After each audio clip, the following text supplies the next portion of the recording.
ಎಂದು ತಮ್ಮೋಳಾಡುತ್ತಿರಲು ಬಂದು ಭರತ ರಥವಾಗಿಳಿದು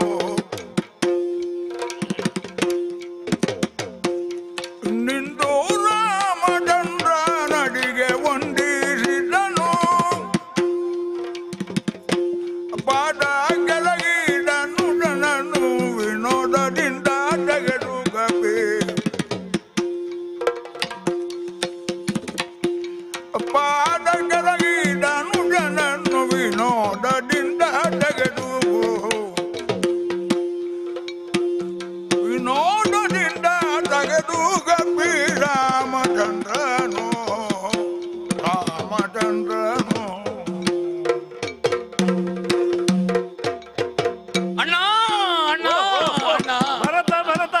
ನೀನು ಕಾಲನ್ನು ಮುಟ್ಟುವ ಮೊದಲು ನಿನ್ನನ್ನು ತಪ್ಪಿಕೊಳ್ತೇನೆ. ನೀನು ಕಾಲು ಹಿಡಿದ್ರೆ ಬೇಗ ಏಳುವುದಿಲ್ಲ, ಆದ್ದರಿಂದ ನಿನ್ನನ್ನು ಬಾಚಿ ತಪ್ಪಿಕೊಂಡಿದ್ದೇನೆ. ಓ ಓಡಿ ಓಡಿ ಛೇ ಬಂದಿಯಲ್ಲ, ಬಂದಿಯೇನೋ ಬಂಡೆಯಾಗಿ ನವಂಶವಾರಿದಿ ಚಂದ್ರ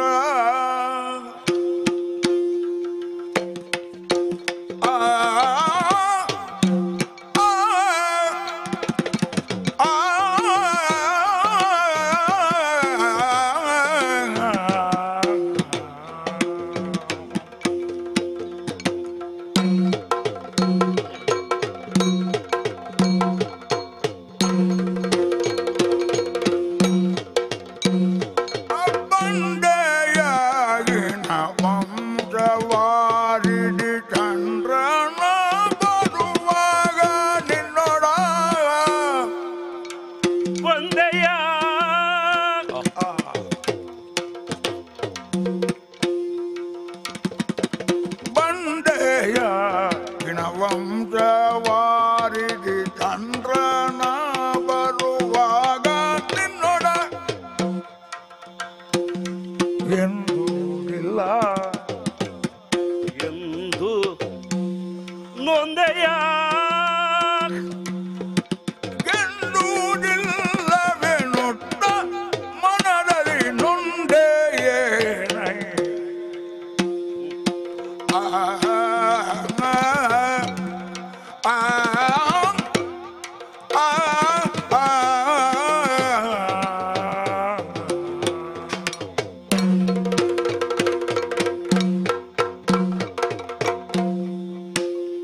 ತಮ್ಮ ಅಣ್ಣ, ನಮ್ಮ ಆಶ್ರಮ ದೂರದ ಒಂದು ಬೆಟ್ಟದ ಮೇಲಿದ್ರೆ ಆ ಕ್ಷಣದಿಂದ ನಾನು ಗಮನಿಸ್ತಾ ಇದ್ದೇನೆ.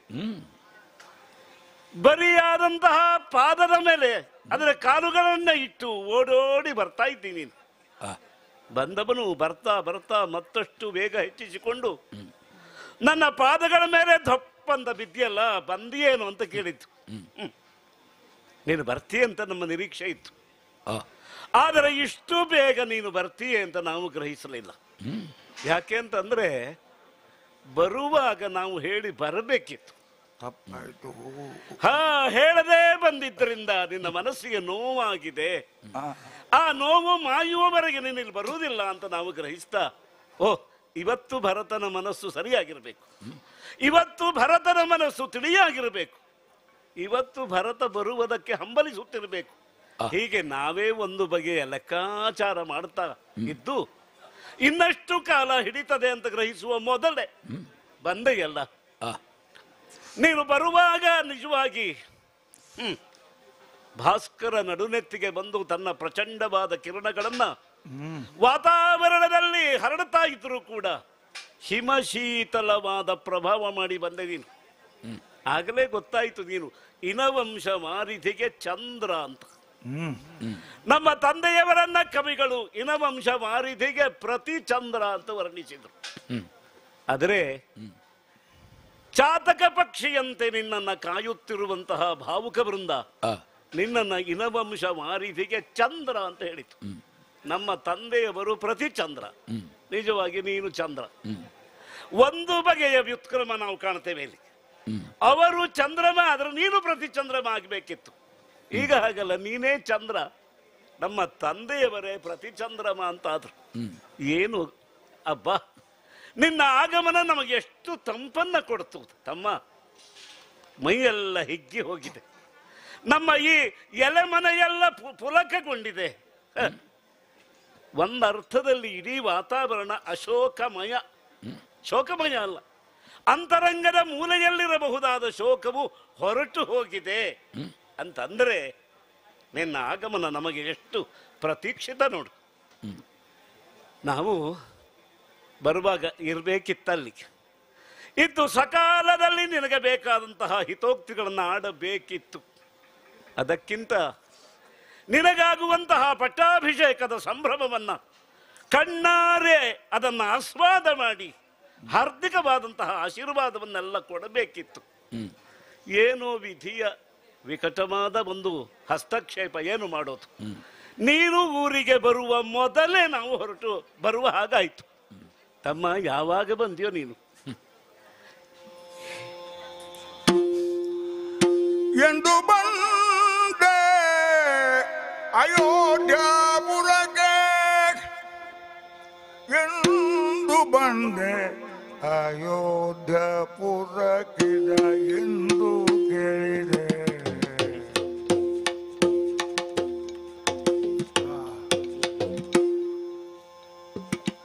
ಎಂದು ಕೇಳಿದೆ ನಮ್ಮ ವಾರ್ತೆಯ,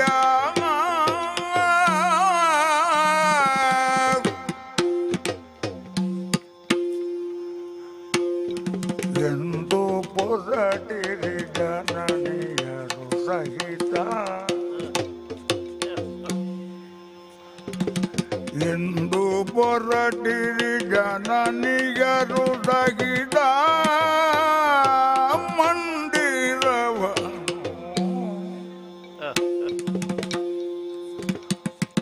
ಬಂದೆಯ, ಎಂದು ಪರಟಿರಿ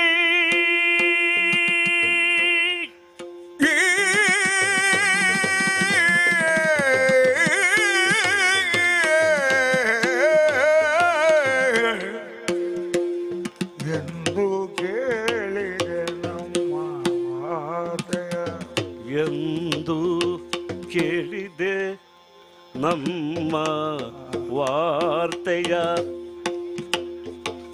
ಎಂದು ಪೊರಟಿರಿ ಜನನಿಯರು ರಗಿದಾಗಿ ಮಂಡಿದವ,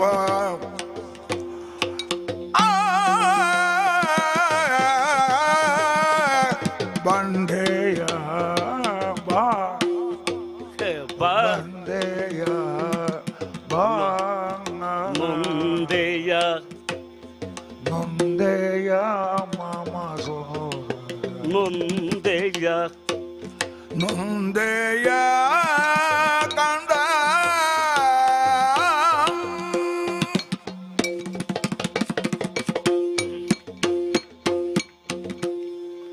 ನಾವು ಹೊರಡುವಾಗ ನೀವು ಬರುವ ಸೂಚನೆಯೇ ಇರಲಿಲ್ಲ. ಆದರೆ ನಿನ್ನನ್ನು ಅಯೋಧ್ಯೆಯವರು ಎಂದು ಕರೆಸಿಕೊಂಡ್ರು, ನೀನು ಎಂದು ಬಂದೆ ಅಯೋಧ್ಯಾಪುರಕ್ಕೆ. ಇಲ್ಲಿಯವರೆಗೆ ನೀನು ಬರುವಾಗ ನಾನು ಇರ್ತಿದ್ದೆ, ನಾನು ಬರುವಾಗ ನೀನು ಇರ್ತಿದ್ದೆ. ಆದರೆ ಈ ಸಲ ಮಾತ್ರ ನೀನು ಬರುವಾಗ ನಾವಿಲ್ಲ, ನಾವು ಮುಂಚಿತವಾಗಿ ಹೊರಟು ಬಿಟ್ಟಿದ್ದೇವೆ. ನಾವು ಮೂವರು ಯಾತ್ರೆಯನ್ನು ಮಾಡ್ತಾ ಈ ಕಡೆಗೆ ಬಂದಾಗ ನೀನು ಅಲ್ಲಿ ಬಂದೆ. ಬಹುಶಃ ರಾಮರಹಿತ ಅಯೋಧ್ಯೆಯನ್ನು ನೀನು ಕಂಡಿರಬೇಕು. ರಾಮನನ್ನು ಕಾಣದೆ ನೊಂದೆ ಏನು ತಮ್ಮ ಕಂದ, ನೊಂದು ಬಿಟ್ಟಿಯೇನು? ಯಾಕೆಂದ್ರೆ ಯಾರನ್ನ ನೋಡಿದರೆ ಎಲ್ಲವನ್ನೂ ನೋಡಿದ ಹಾಗಾಗ್ತದೆಯೋ ಅಂಥವನು ರಾಮ ಅಂತ ನೀನು ಹೇಳ್ತಿದ್ದೆ. ಅಣ್ಣ, ನಿನ್ನನ್ನು ನೋಡಿದರೆ ಎಲ್ಲ ನೋಡಿದಾಗ ಆಗ್ತದೆ, ನಿನ್ನ ಜೊತೆಯಲ್ಲಿ ಮಾತಾಡಿದರೆ ಎಲ್ಲ ಮಾತಾಡಿದ ತೃಪ್ತಿ ಸಿಗ್ತದೆ ಅಂತ ನೀನು ಹೇಳ್ತಾ ಇದ್ದವನು. ನೀನು ಬರುವಾಗ ನಾನಿಲ್ಲ, ನನ್ನ ಮಾತಿಲ್ಲ ಎನ್ನುವಾಗ ನಿನಗೆಷ್ಟು ನೋವಾಯಿತು. ಈ ಪರಿವಾರವನ್ನೆಲ್ಲ ಸೇರಿಸಿಕೊಂಡು ಹೊರಟಿದ್ದಿ, ದೂರದಿಂದ ಕಾಣ್ತಾ ಇದ್ದಾರೆ, ಅವರು ಯಾರೂ ನಿನ್ನ ಜೊತೆಗೆ ಬರಲಿಲ್ಲ. ಆದರೆ ಹಿಂದುಗಡೆಗೆ ನಿಂತು ಸಂದರ್ಭಕ್ಕಾಗಿ ಕಾಯ್ತಾ ಇದ್ದಾರೆ. ದೂರದಲ್ಲಿ ಸಂಚಾರ ಮಾಡುವುದನ್ನು ಕಂಡಾಗ ಮಾತೆಯರು ಬಂದ ಹಾಗೆ ಅನಿಸ್ತು. ಮಾತೆಯರು ಸಹ ನಿನ್ನ ಮಾತು ಸಹ ಎಲ್ಲ ಜೊತೆಗೆ ಬಂದಾಗ ನನಗೆ ಆಶ್ಚರ್ಯ ಆಯಿತು. ಯಾವಾಗ ಹೊರಟ್ರಿ? ಎಷ್ಟು ದಿವಸದ ಒಂದು ಪ್ರವಾಸ ಮಾಡಿದ್ರಿ. ಇಂತಹ ಯಾತ್ರೆಯನ್ನ ಮಾಡಿ ರಾಮ ಇದ್ದಲ್ಲಿಗೆ ಬರಬೇಕು ಅಂತ ಛೇ ನೀನೊಬ್ಬ ಬಂದೆ ಅಂತಲ್ಲ, ಅಯೋಧ್ಯೆಯನ್ನೇ ಕೂಡಿಸಿಕೊಂಡು ಇಲ್ಲಿಗೆ ತಂದೆ, ನೀನು ಬಂದೆ ಅಂತ ಆಯ್ತು. ಹೌದು, ನೋಡುವಾಗ ನಮ್ಮ ತಂದೆಯವರು ಕಾಣ್ತಾ ಇಲ್ಲ. ತಂದೆಯವರು ಊರಲ್ಲೇ ಇರಬೇಕು. ಹೇಗಿದ್ದಾರೆ ತಮ್ಮ? ಕ್ಷೇಮವೇ ದಶರಥ ಪಿತಗೆ ಪರಿಣಾಮವೇನೆ ಶತ್ರುಗಳಿಗೆ ಕ್ಷೇಮವೇ ದಶರಥ ಪಿತಗೆ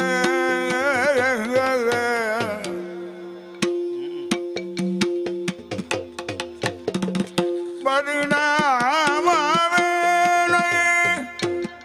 ಶತ್ರುಗಳಿಗೆ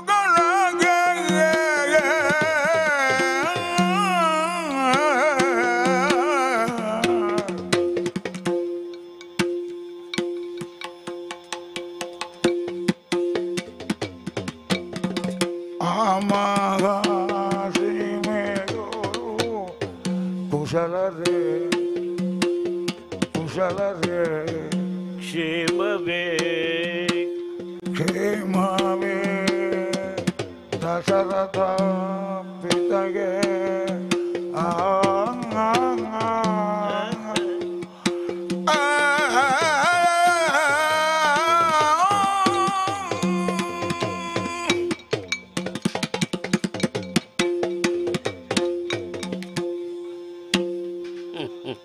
ತಮ್ಮ, ಅಣ್ಣ ತಂದೆಯವರು ಕಾಣದೇ ಇದ್ರೆ ಏನಾಯ್ತು? ಅವರು ಊರಲ್ಲೇ ಇದ್ದಾರೆ.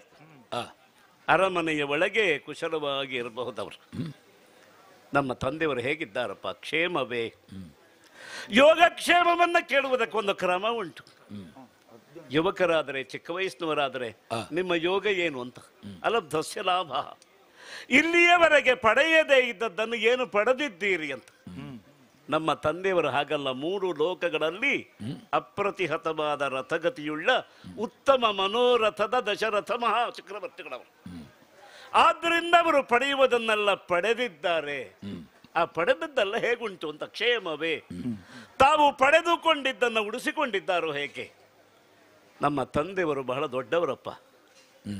ಸಶರೀರ ಸ್ವರ್ಗ ಪ್ರವೇಶ ಮಾಡಬೇಕು ಅಂತ ಅಪೇಕ್ಷೆ ಪಡುವವರು ಯಾರಲ್ಲ ಹೇಳು. ಎಲ್ಲರಿಗೂ ಈ ದೇಹ ಹೊತ್ತುಕೊಂಡೇ ಸ್ವರ್ಗಕ್ಕೆ ಹೋಗಬೇಕು ಅಂತಿದೆ. ಆದರೆ ಯಾರಿಗೂ ಆಗುವುದಿಲ್ಲ ಅದು ಸಂಭವಿಸಿದ್ದು ನಮ್ಮ ತಂದೆಯವರಿಗೆ ಮಾತ್ರ. ದೇವರಾಜನ ಆಮಂತ್ರಣದ ಮೇರೆಗೆ ದೇವಲೋಕಕ್ಕೆ ಹೋಗಿ ದೇವತೆಗಳಿಗೆ ಉಪಕಾರ ಮಾಡಿ ಕರ್ತವ್ಯಂ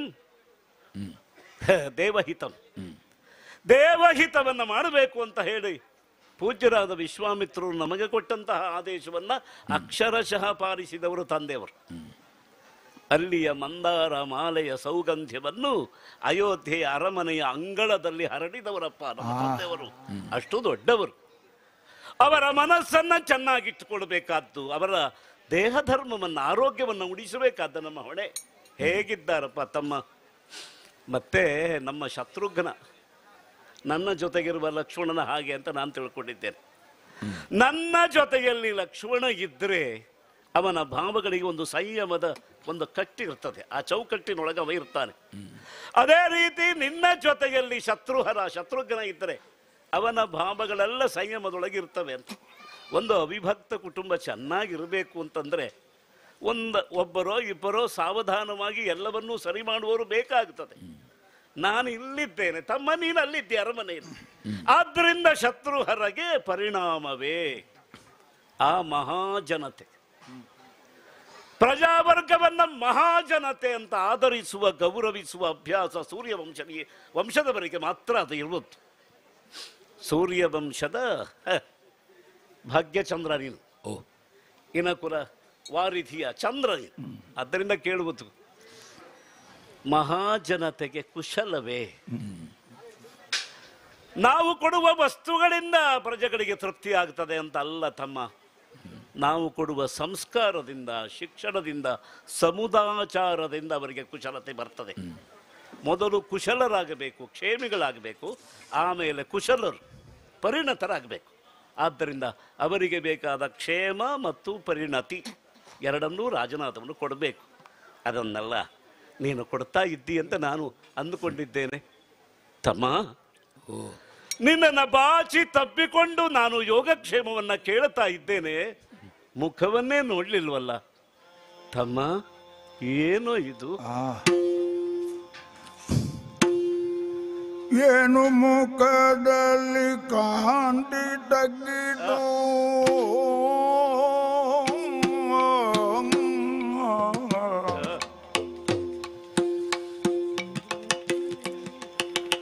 ಏನು ಮುಖದಲ್ಲಿ ಕಾಂತಿ ತಗ್ಗಿತು.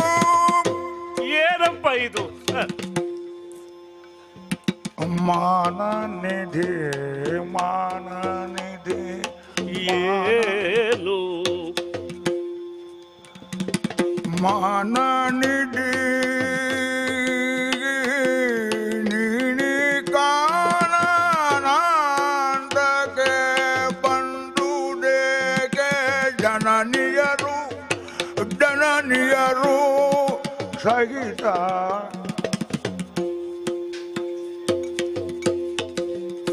ನೀನಿ ಕಾನಂದಕ್ಕೆ ಬಂದುದೇಗೆ ಜನನಿಯರು ಸಹಿತ. ಏನು ಮುಖದಲ್ಲಿ ಏನು ಮುಖದಲ್ಲಿ ಕಾಂತಿ ತಗ್ಗಿದೋ ಬೇಡು.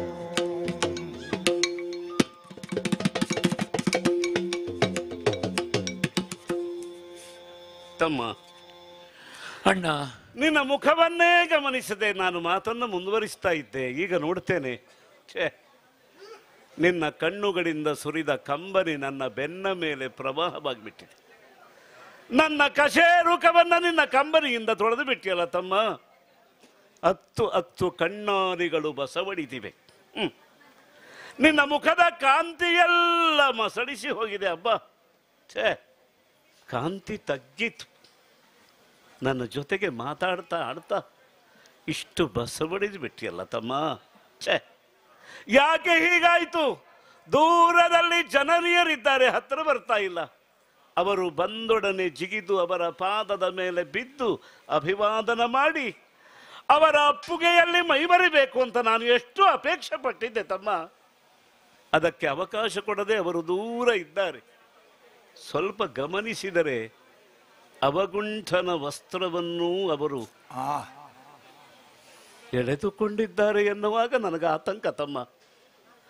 ಈ 3 ತಾಯಂದಿರನ್ನ ಕರ್ಕೊಂಡು ಬಂದೆ ಅಂದರೆ ತಂದೆಯವರನ್ನ ನೋಡಿಕೊಳ್ಳುವುದಕ್ಕೆ ಯಾರೂ ಬೇಡ ಅಂತಾಯ್ತಲ್ಲ. ಯಾಕೆ ಹೀಗಾಯ್ತು ತಮ್ಮ? ಏನು ತಮ್ಮ? ಒಂದನ್ನೂ ಬಿಡದೆ ಎಲ್ಲವನ್ನು ಹೇಳಬೇಕು ತಮ್ಮ, ಹೇಳಬೇಕು ನೀನು. ಅಣ್ಣ, ಜಯ ಜಯ ಜಯ ಜಯ ಜಯ ಜಯ ಶ್ರೀರಾಮಚಂದ್ರ. ಅಣ್ಣ, ಜಯ ಜಯ ಶ್ರೀರಾಮಚಂದ್ರ. ಅಗಣಿತ ಗುಣಾಬ್ಧಿ ಚಂದ್ರ. ದೀನ ಜನೋದ್ಧರಣ ರಾಮ.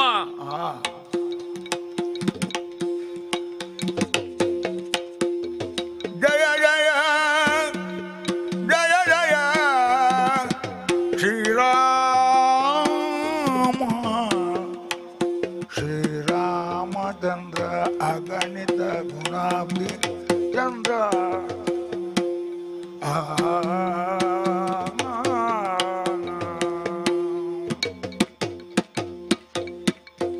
ಅಣ್ಣ, ಬಾಯಾರಿದವನಿಗೆ ಬಳಲಿಕೆಯನ್ನು ಆರಿಸುವುದಕ್ಕೆ ರಾಮ. ಹೊಟ್ಟೆ ಹಸಿದವನಿಗೆ ಹೊಟ್ಟೆಗೆ ಹಿಟ್ಟು ರಾಮ. ಬಿರುಗಾಳಿಗೆ ಬೀಸಿ ಮುರಿದು ಬೀಳುವವನಿಗೆ ಆಧಾರ ರಾಮ. ಆದರೆ ಅಣ್ಣ, ನಾವೆಲ್ಲ ನಿರಾಶ್ರಿತರು. ನಮಗೆ ನೀನು ಆಶ್ರಿತ ಪೋಷಣಲ್ವೇ?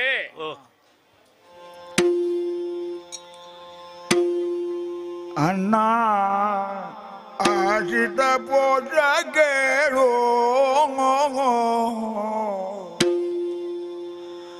ಅಣ್ಣ ಆಶಿತ ಪೋಷ ಕೇಳು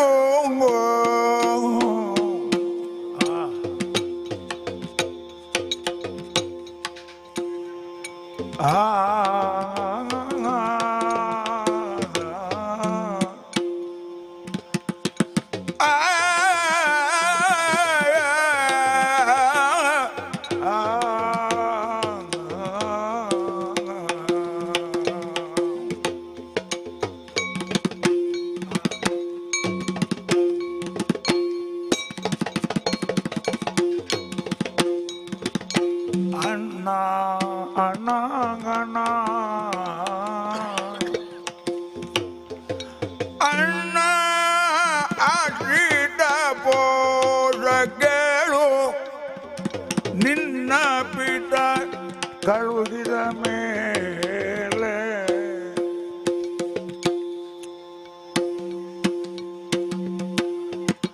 ಅನ್ನ ನೀರು ಉಣ್ಣದೆ 8 ದಿವಸ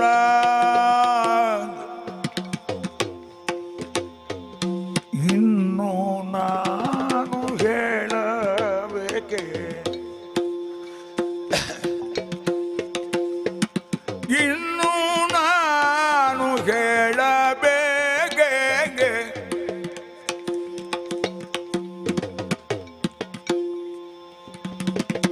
ಅಣ್ಣ ಆಶ್ರಿತ ಪೋಷ ಕೇಳು ಜಯ ಜಯ ಜಯ ಜಯ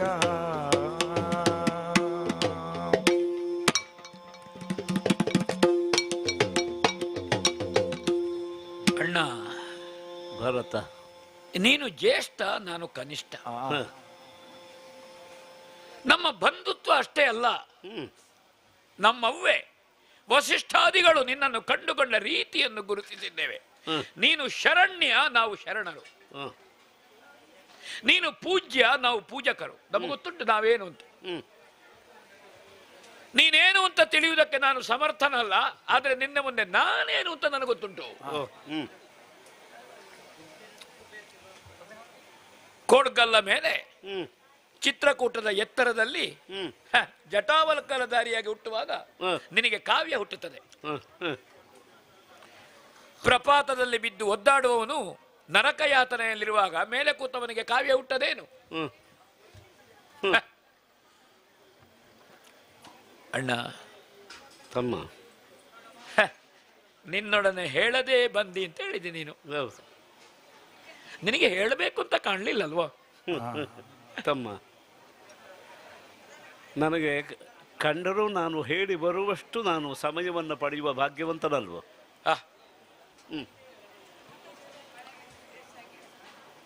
ಬಾಕಿದ್ದವರಿಗೆ ಕೊಡುವುದಕ್ಕೆ ನಿನ್ನತ್ರ ಸಮಯವೇ ಇಲ್ಲ. ಆದ್ರೆ ನಿನ್ನ ಸಮಯವನ್ನು ಕೇಳುವ ಅರ್ಹತೆ ನನಗುಂಟು. ನಾನು ನಿನಗೆ ತಮ್ಮ ಅಲ್ವೋ? ಹೌದು. ನೀನು ನನ್ನ ಹತ್ರ ಕೇಳಲಿಕ್ಕೇನು ಇಲ್ಲ, ನಾನು ನಿನ್ನ ಹತ್ರವೇ ಕೇಳಬೇಕು. ನನ್ನ ಹತ್ರ ಕೇಳಿ ನೀನು ಏನು ಮಾಡುದು ಹೇಳು? ಓಹೋ, ನಿನ್ನ ಹತ್ರ ಕೇಳದೆ ನಾನು ಏನನ್ನೂ ಮಾಡಕೂಡುದು, ನನಗೆ ಗೊತ್ತುಂಟು. ನನಗೆ ಹೇಳುವುದಕ್ಕೆ ಕೇಳುವುದಕ್ಕಿರುವ ಕ್ಷೇತ್ರ ಯಾವುದು? ನಮ್ಮಣ್ಣ ರಾಮ. ರಾಮ ಎನ್ನುವಂತಹ ವ್ಯಕ್ತಿ ಅಲ್ಲ, ರಾಮ ಎನ್ನುವಂತಹದ್ದೊಂದು ಹೆಸರಲ್ಲ, ರಾಮ ಎನ್ನುವುದು ಕ್ಷೇತ್ರ. ನಮಗೆಲ್ಲ ಕಣ್ಣೀರು ಹಾಕುವುದಕ್ಕೆ, ನಮಗೆಲ್ಲ ಮೈ ತೊಳುಕೊಳ್ಳುವುದಕ್ಕಿರುವ ಕ್ಷೇತ್ರ ಯಾವುದು? ಅದು ರಾಮಕ್ಷೇತ್ರ. ನಮಗೆ ಅನುಭವಿಸುವುದಕ್ಕಿರುವುದು ರಾಮನೇ. ನಮಗೆ ರಾಮಾನುಭವ. ರಾಮನಿಗೆ ರಾಮಾನುಭವ ಉಂಟಾ? ಇಲ್ಲ. ನಮಗುಂಟು ರಾಮಾನುಭವ. ನಿನ್ನ ಒತ್ತಿನಲ್ಲೇ ನಾನು ಹುಟ್ಟಿ ಬಂದದ್ದು ಗೊತ್ತುಂಟಲ್ವಾ? ಒಂದು ಮಾತು ಹೇಳಿದಿ, ಲಕ್ಷ್ಮಣನ ಹಾಗೆ ಶತ್ರುಘ್ನ ಇದ್ದಾನೆ, ಲಕ್ಷ್ಮಣನ ಹಾಗೆ ಶತ್ರುಘ್ನ ಇದ್ದಾನೆ, ಆದ್ರೆ ರಾಮನ ಹಾಗೆ ಭರತ ಅಲ್ಲ. ನಾನು ಹಾಗೆ ಅಂತ ಗ್ರಹಿಸಿದ್ದೆ. ಭರತ ರಾಮನಾಗುವುದೂ ಇಲ್ಲ, ರಾಮ ಭರತನಾಗಬಹುದು, ಭರತ ರಾಮನಾಗುವುದಿಲ್ಲ, ಆಗಬಾರದು. ಯಾಕೆಂದ್ರೆ ಭರತನಿಗೂ ರಾಮ ಭರತನೇ. ನನ್ನಲ್ಲಿರುವುದು ರಾಮ ಭರತ. ಅಣ್ಣ ತಮ್ಮ, ಬಾಕಿದ್ದವರನ್ನು ನನ್ನನ್ನು ಅನುಸರಿಸುತ್ತಾರ ಅಂತ ನೋಡ್ಲೇ ಇಲ್ಲ ನಾನು. ನಾನು ಹಿಂತಿರುಗಿ ನೋಡ್ಲಿಲ್ಲ. ರಾಮ ಕಾಣುವಾಗ ಯಾರನ್ನೂ ನೀನು ನೋಡ್ಲಿಲ್ಲ. ನಿನ್ನನ್ನು ಕಾಣಬೇಕು ಅಂತ ನಾನು ಮೌನದಲ್ಲಿ ಮಾತನ್ನು ಹುಡುಕಿದೆ, ದಿಗಂತದಲ್ಲಿ ದೃಶ್ಯವನ್ನು ಹುಡುಕಿದೆ. ಯಾವಾಗ ನಿನ್ನ ದರ್ಶನ ಆಯ್ತೋ ಮತ್ತೆ ಉಳಿದವರನ್ನು ನೋಡ್ಲಿಕ್ಕೆ ಏನುಂಟು ಅಲ್ವಾ? ಉಳಿದವನ್ನು ನೋಡಬೇಕು ಅಂತ ಯಾರಿಗಾದ್ರೂ ಕಾಣ್ತದ? ನಮ್ಮ ಅಯ್ಯ ಬೆಳಗ್ಗೆ ಏಳುವಾಗ ನಿನ್ನನ್ನು ನೋಡ್ಬೇಕು ಹೇಳ್ತಿದ್ರಂತೆ, ನೀನು ಮಲಗಿಕೊಂಡಿರ್ತಿದ್ದಂತೆ. ಅವಾಗ ನಮ್ಮ ತಾಯಿ ಕೈಯಲ್ಲಿ ರಾಮ ಅಂತ ಬರುದು ತೋರಿಸುದಂತೆ, ನೋಡಿ ಅಂತ. ಅದನ್ನು ನೋಡುದವರು ಕಣ್ಣು ತೆರೆಯುವಾಗ ರಾಮ ಕಾಣ್ಬೇಕು ಅವರಿಗೆ. ಅದು ನಮಗೂ ಅಭ್ಯಾಸ ಆಗಿದೆ. ನಿರಾಶ್ರಿತರಾಗಿ ಸುತ್ತಾಡ್ತಾ ಇದ್ದೆವು. ಆಶ್ರಯ ಎಲ್ಲಿ ಅಂತ ಕೇಳಿದ್ರೆ ರಾಮ ಎಲ್ಲಿದ್ದಾನೋ ಅದು ಆಶ್ರಯ. ಅದು ನೆರಳು ಹೌದು, ಅದು ಆಹಾರವೂ ಹೌದು, ಅದು ಪಾನಕವೂ ಹೌದು ರಾಮ ಅಂದ್ರೆ. ಹಾಗಣ ಆಶ್ರಿತರನ್ನು ನೀನು ಪೋಷಣೆ ಮಾಡುವವ ಅಂತ ನನಗೆ ಗೊತ್ತುಂಟು. ಯಜ್ಞ ಸಂರಕ್ಷಣೆ ಒಂದು ಘಟನೆ ಸಾಕು ಆಶ್ರಿತರನ್ನು ಪೋಷಣೆ ಮಾಡುವ ಅಂತ ಹೇಳಲಿಕ್ಕೆ.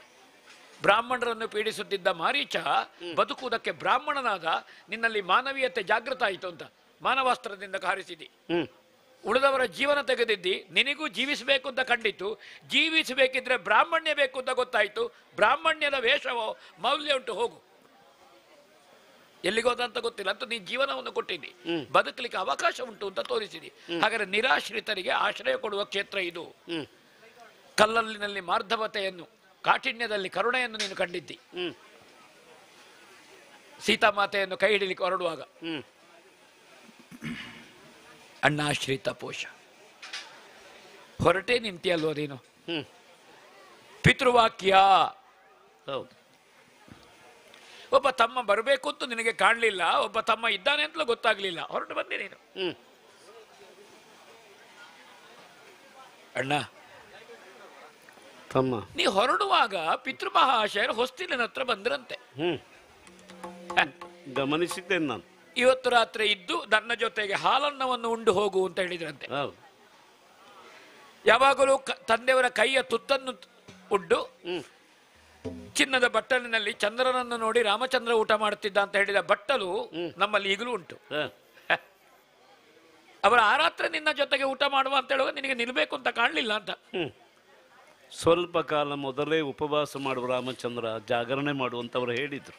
ಆ ಉಪವಾಸವನ್ನು ನೀನು ನಿನ್ನೆಯಿಂದ ಮಾಡಿದ್ದಿ, ಇವತ್ತು ನೀನು ಸ್ವಲ್ಪ ಉಪಹಾರ ತೆಕ್ಕೋ ಅಂತ ಹೇಳಿದ್ರು. ಜೊತೆಗೆ ಒಂದು ಮಾತು ಹೇಳಿದ್ರು, ನಾಳೆ ದೇವರು ಹೇಗೆ ಬುದ್ಧಿ ಕೊಡ್ತಾನೋ ಹಾಗೆ ಮಾಡುವಂತ. ಆದ್ರೆ ಈ ದೇವರು ಮುಂಚಿನ ದಿವಸವೇ ನಿರ್ಣಯ ಮಾಡಿ ಆಗಿದೆ ಶಯನಕ್ಕೆ ಹೋಗುದು ಅಂತ. ಎಲ್ಲ ಹಾಗಲ್ಲ, ಒಂದು ರಾತ್ರಿ ಕಳೆದರೆ ಬುದ್ಧಿ ಪಲ್ಲಟ ಆಗಬಹುದಲ್ಲ. ಹೊರಟೇ ಬಂದೆ ನೀನು, ಧರ್ಮಕ್ಕಾಗಿ ಹೊರಟೆ ಬಂದೆ. ಸಪ್ತಪದಿಯನ್ನು ನಿನ್ನ ಜೊತೆಗೆ ತುಳಿದ ನಮ್ಮ ಅತ್ತಿಗೆ ಹೌದು ಗಂಡನೇ ದೇವರು, ಗಂಡನಲ್ಲಿ ದೇವರಲ್ಲ. ಸತಿ ಧರ್ಮದಂತೆ ಪತಿವ್ರತ ಧರ್ಮದಂತೆ ಸಾಗಿದ್ಲು. ದೇಹವನ್ನು ಅನುಸರಿಸುವ ನೆರಳಿನಂತೆ ನನಗಿಂತ ಮತ್ತೆ ಹುಟ್ಟಿದವನು ನಿನಗೆ ಮೊದಲಿಗನಾದಂತ. ಹೊರಟು ಬಂದಿದ್ದೀನಿ. ನೀನು ಹೊರಟ ಮೇಲೆ ಅವರಿಗೆ ರಸವನ್ನು ಕಳ್ಕೊಂಡ ಕಬ್ಬಿನ ಹಾಗಾಗಿದ್ದಾರೆ ಅವರು. ಓಹೋ. ಬಿಸುಪನ್ನು ಕಳ್ಕೊಂಡ ಬೆಂಕಿಯಾಗಿದ್ದಾರೆ, ಹಿತವನ್ನು ಕಳ್ಕೊಂಡ ಚಂದ್ರಮನ ಹಾಗಾಗಿದ್ದಾರೆ ಅವರು. ಅಣ್ಣ, ತೊದಲ್ ನುಡಿಯಿಂದ ಅವರನ್ನು 4 ಜನ ಆಧರಿಸಿಕೊಂಡು ಅಂತಃಪುರಕ್ಕೆ ಹೋದರಂತೆ ತಂದೆಯವರನ್ನು. ನೀನು ವನವಾಸಿಯಾದಿ, ನಿನ್ನ ಹೆಸರಿನಲ್ಲೇ ಉಸಿರಾಡುತ್ತಾ ಇದ್ರಂತೆ ರಾಮ ರಾಮ ರಾಮ ಅಂತ. ನೀ ಹುಟ್ಟಿದ ಮೇಲೆ ಅವರಿಗೆ ಯೌವನ ಬಂತು ಅಂತ ಹೇಳಿದ್ರಂತೆ, ನನಗೆ ವೃದ್ಧಾಪ್ಯ ಮರೆತೋಯ್ತು. 8 ದಿವಸ ಇದ್ರು ಅವರು. ನಿನ್ನ ಹೆಸರು ಹೇಳ್ತಾ 8 ದಿವಸ ಇದ್ರು.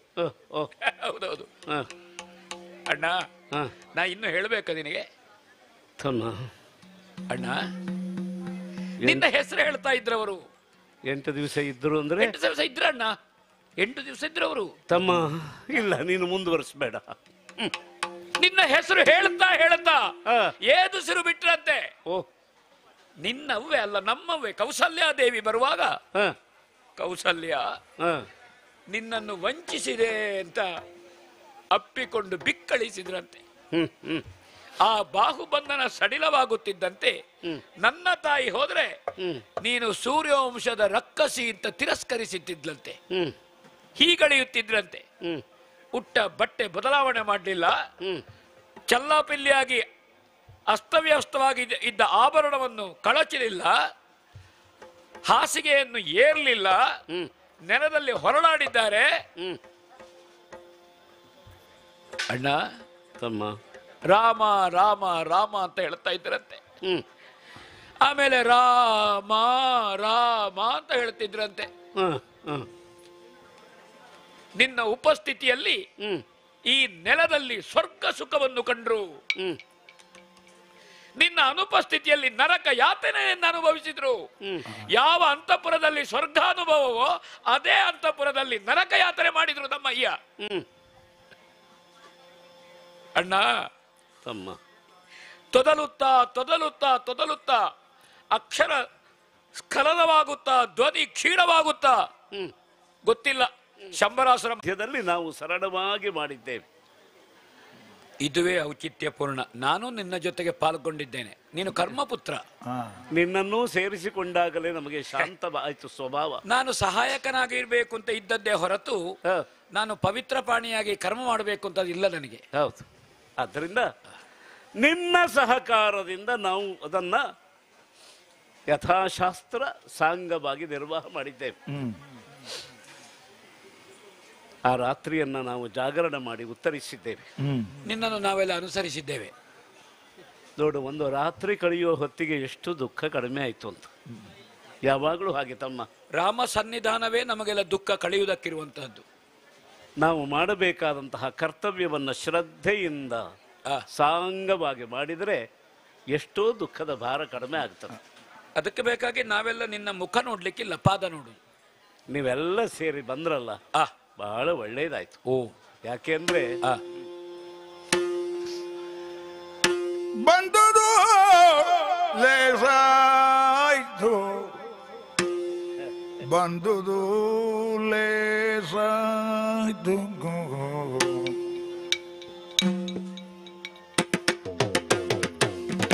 ನೀವು ಬಂದುದು ಲೇಸಾಯ್ತು,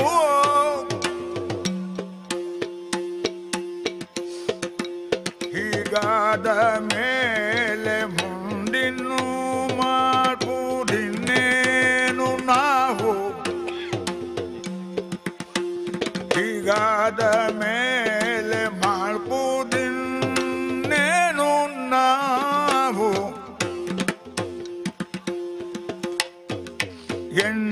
ಎಂದಿಗಾದರೂ ಒಂದು ದಿನ ಸಿದ್ಧ, ಈ ನಾಶ ಮುಂದದೆ ಬಿಡದು ಬದ್ಧ, ಈ ಶರೀರ ನಾಶ ಹೊಂದದೆ ಬಿಡದು ಬದ್ಧ.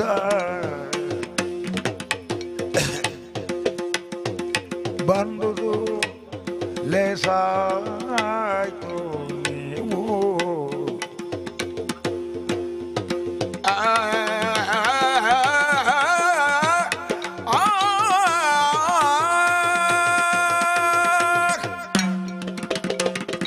ಬಂದುದು ಲೇಸಾಯ್ತು. ನೀವೆಲ್ಲ ಸೇರಿ ಬಂದದ್ದು ಬಹಳ ಲೇಸಾಯ್ತು. ನೀವು ಬರದೇ ಇದ್ದರೆ ನಮ್ಮ ತಂದೆಯವರಿಗಾದಂತಹ ಈ ದಶೆ ನಮಗೆ ಗೊತ್ತಾಗ್ತಿರ್ಲಿಲ್ಲ. ನಾವು ಹೇಗೂ ಅರಣ್ಯದಲ್ಲಿದ್ದವರು, ವಾರ್ತೆ ಶ್ರುತವಾಗದೆ ನಾವು ಮಾಡಬೇಕಾದ ಕರ್ತವ್ಯವನ್ನು ಪೂರೈಸುವುದಕ್ಕೆ ಆಗುತ್ತಿರಲಿಲ್ಲ. ಎಲ್ಲ ಬಂದು ನೀವು ಸುದ್ದಿ ಕೊಟ್ರಿ, ಜೊತೆಯಲ್ಲಿ ನಾವು ಮಾಡುವ ಕೈಂಕರ್ಯದಲ್ಲಿ ಪಾಲ್ಗೊಂಡ್ರಿ. ನಮ್ಮ ತಂದೆಯವರ ಪ್ರೀತಿ ನಮಗೆ ಯಾವಾಗಲೂ ಬೇಕಪ್ಪ ತಮ್ಮ, ಬೇಕು. ಆದರೆ ಭೌತಿಕವಾದಂತಹ ಈ ಪ್ರಪಂಚದಲ್ಲಿ ಅವರು ಎಷ್ಟು ದಿವಸ ಇರ್ತಾರೆ ಹೇಳು? ಅವರ ಆಯುರ್ಮಾನ ಇರುವವರೆಗೆ ಅವರು ಇರ್ತಾರೆ. ಆಮೇಲೆ ನಮಗಿರುವುದು ಅವರ ನೆನಪು ಮಾತ್ರ ಅಷ್ಟೇ. ವ್ಯಕ್ತಿಗಳು ಸಿಗುವುದಿಲ್ಲ. ಅಂದ್ರೆ ಎಷ್ಟೇ ದೀರ್ಘಕಾಲ ಜೀವಿಸಿದರೂ ತಮ್ಮ ಆಯುರ್ಮಾನ ಮುಗಿದ ಮೇಲೆ ದೇಹವನ್ನು ವಿಸರ್ಜನೆ ಮಾಡಿ ಅವರು ಲೋಕಾಂತರವನ್ನು ಪಡ್ಕೊಡುವುದು ಸಹಜವಾದ್ದು. ಇಂದು ನಮ್ಮ ತಂದೆಯವರಿಗೆ, ನಾಳೆ ನಮಗೆ ಅಷ್ಟೇ. ಆದ್ದರಿಂದ ಹುಟ್ಟಿದವರಿಗೆ ಮರಣವೆಂಬುದು ಕಟ್ಟಿಟ್ಟದ್ದು ಅಂತ ಗೊತ್ತಾದ ಮೇಲೆ ಹುಟ್ಟಿ ಸಂಭ್ರಮಿಸುವುದೇನಿದೆ, ಸತ್ತು ಅಳೋದೇನಿದೆ ಎರಡೂ ಒಂದರ್ಥದಲ್ಲಿ ಕಲ್ಮಶವೇ ಅದು. ಆ ದೃಷ್ಟಿಯಿಂದ ಅಳುವುದು ಎಷ್ಟು ಕಲಂಕವೋ ಕಲ್ಮಶವೋ ನಗುವುದು ಅಷ್ಟೇ. ಆದ್ದರಿಂದ ಜಾತವೂ ಆಶೌಚ ನಿಮಿತ್ತವೇ, ಮೃತಿಯೂ ಅಶೌಚ ನಿಮಿತ್ತ. ಎರಡರಿಂದಲೂ ಬರುವುದು ಅಶುಚಿತ್ವ. ಅದನ್ನು ಕಳೆದುಕೊಳ್ಳುವುದಕ್ಕಾಗಿಯೇ ಈ ಸ್ನಾನಾದಿ ಕ್ರಿಯೆಗಳು ಕಲಾಪಗಳು ನಾವು ಅದನ್ನು ಮಾಡಿ ಪೂರೈಸಿದ್ದೇವೆ. ನಮ್ಮ ಕರ್ತವ್ಯ ಇಷ್ಟಕ್ಕೆ ಮುಗಿತದೆಯೋ ತಮ್ಮ? ಇನ್ನೂ ಮುಂದಕ್ಕುಂಟು ತಮ್ಮ. ಇಲ್ಲಿಯವರೆಗೆ ನಾನು ನಿನಗೆ ಅಣ್ಣ ಮಾತ್ರ ಆಗಿದ್ದೆ. ಈಗ ನಮ್ಮಯ್ಯ ದಾಟಿದ ಮೇಲೆ ನಾನು ಅಣ್ಣನೂ ಆಗಿ ನಿನಗೆ ಅಯ್ಯನೂ ಆದೆ. ನಾನು ಅಣ್ಣಯ್ಯ ಆದ ಮೇಲೆ ನೀನು ತಮ್ಮ ಮಾತ್ರ ಅಲ್ಲ, ನೀನು ಕಂದನೂ ಹೌದು.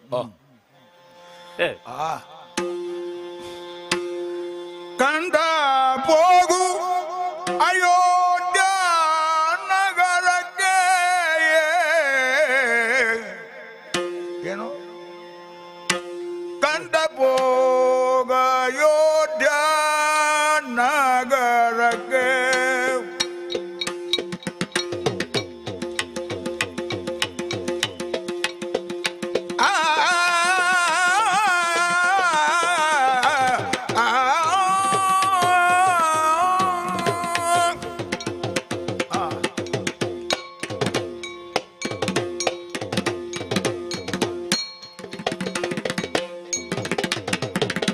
ಕಂದ ಹೋಗ ಅಯೋಧ್ಯ ನಗರಕ್ಕೆ.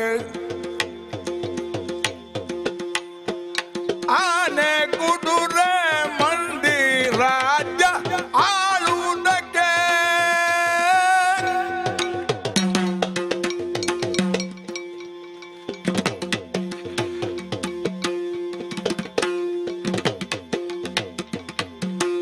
ಅಂದಿನ ದಿನಕ್ಕೆ ನಾನು ಲಗ್ನ ರಹಿತ ಬರುವುದಿದವು. ಕಂದ ಹೋಗು ಅಯೋಧ್ಯ ನಗರಕ್ಕೆ.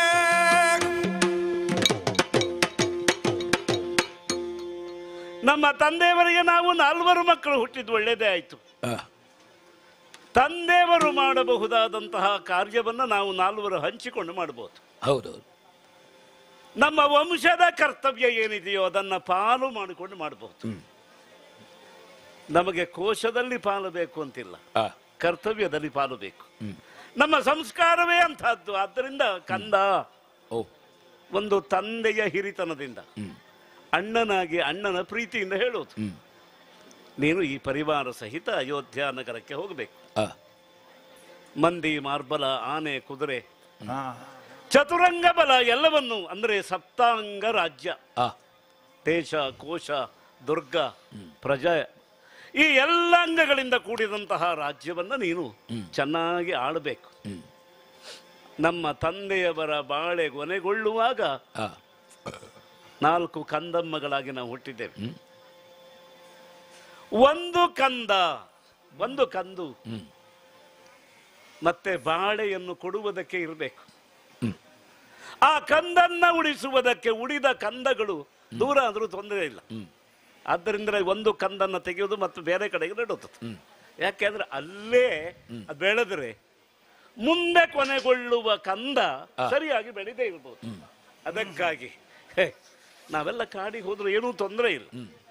ಅಯೋಧ್ಯೆಯಲ್ಲಿ ನೀನು ಪ್ರಜಾ ಪರಿವಾರದವರಿಗೆ ಯೋಗಕ್ಷೇಮಗಳು ಸಿಗುವ ಹಾಗೆ ಒಂದು ಒಳ್ಳೆ ರೀತಿಯಿಂದ ರಾಜ್ಯಭಾರ ಮಾಡಬೇಕಪ್ಪ. ನಿನಗೆ ರಾಜನೀತಿಯ ಉಪದೇಶವನ್ನು ನಾನೇನು ಮಾಡಬೇಕಾದ್ದಿಲ್ಲ. ಯಾಕೆಂದ್ರೆ ನಮ್ಮ ಬ್ರಹ್ಮಚರ್ಯ ವಿವಾಹ ಪರ್ಯಂತ ಮಾತ್ರ ಇತ್ತು. ನಿನ್ನದು ಹಾಗಲ್ಲ ತಮ್ಮ, ವಿವಾಹದ ನಂತರದ ಬ್ರಹ್ಮಚರ್ಯ.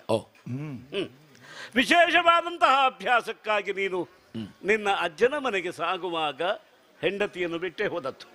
ಯಾಕೆ ಅಂದ್ರೆ ದಂಪತಿ ಸಹಿತವಾಗಿ ವಿದ್ಯಾಭ್ಯಾಸ ಎನ್ನುವುದು ಇಲ್ಲವೇ ಇಲ್ಲ. ವಿಶೇಷವಾದಂತಹ ವಿದ್ಯೆ ಕಲ್ತುಕೊಳ್ಬೇಕು ಅಂದ್ರೆ ಬ್ರಹ್ಮಚರ್ಯ ಬೇಕು ಅಂತಾಯ್ತು.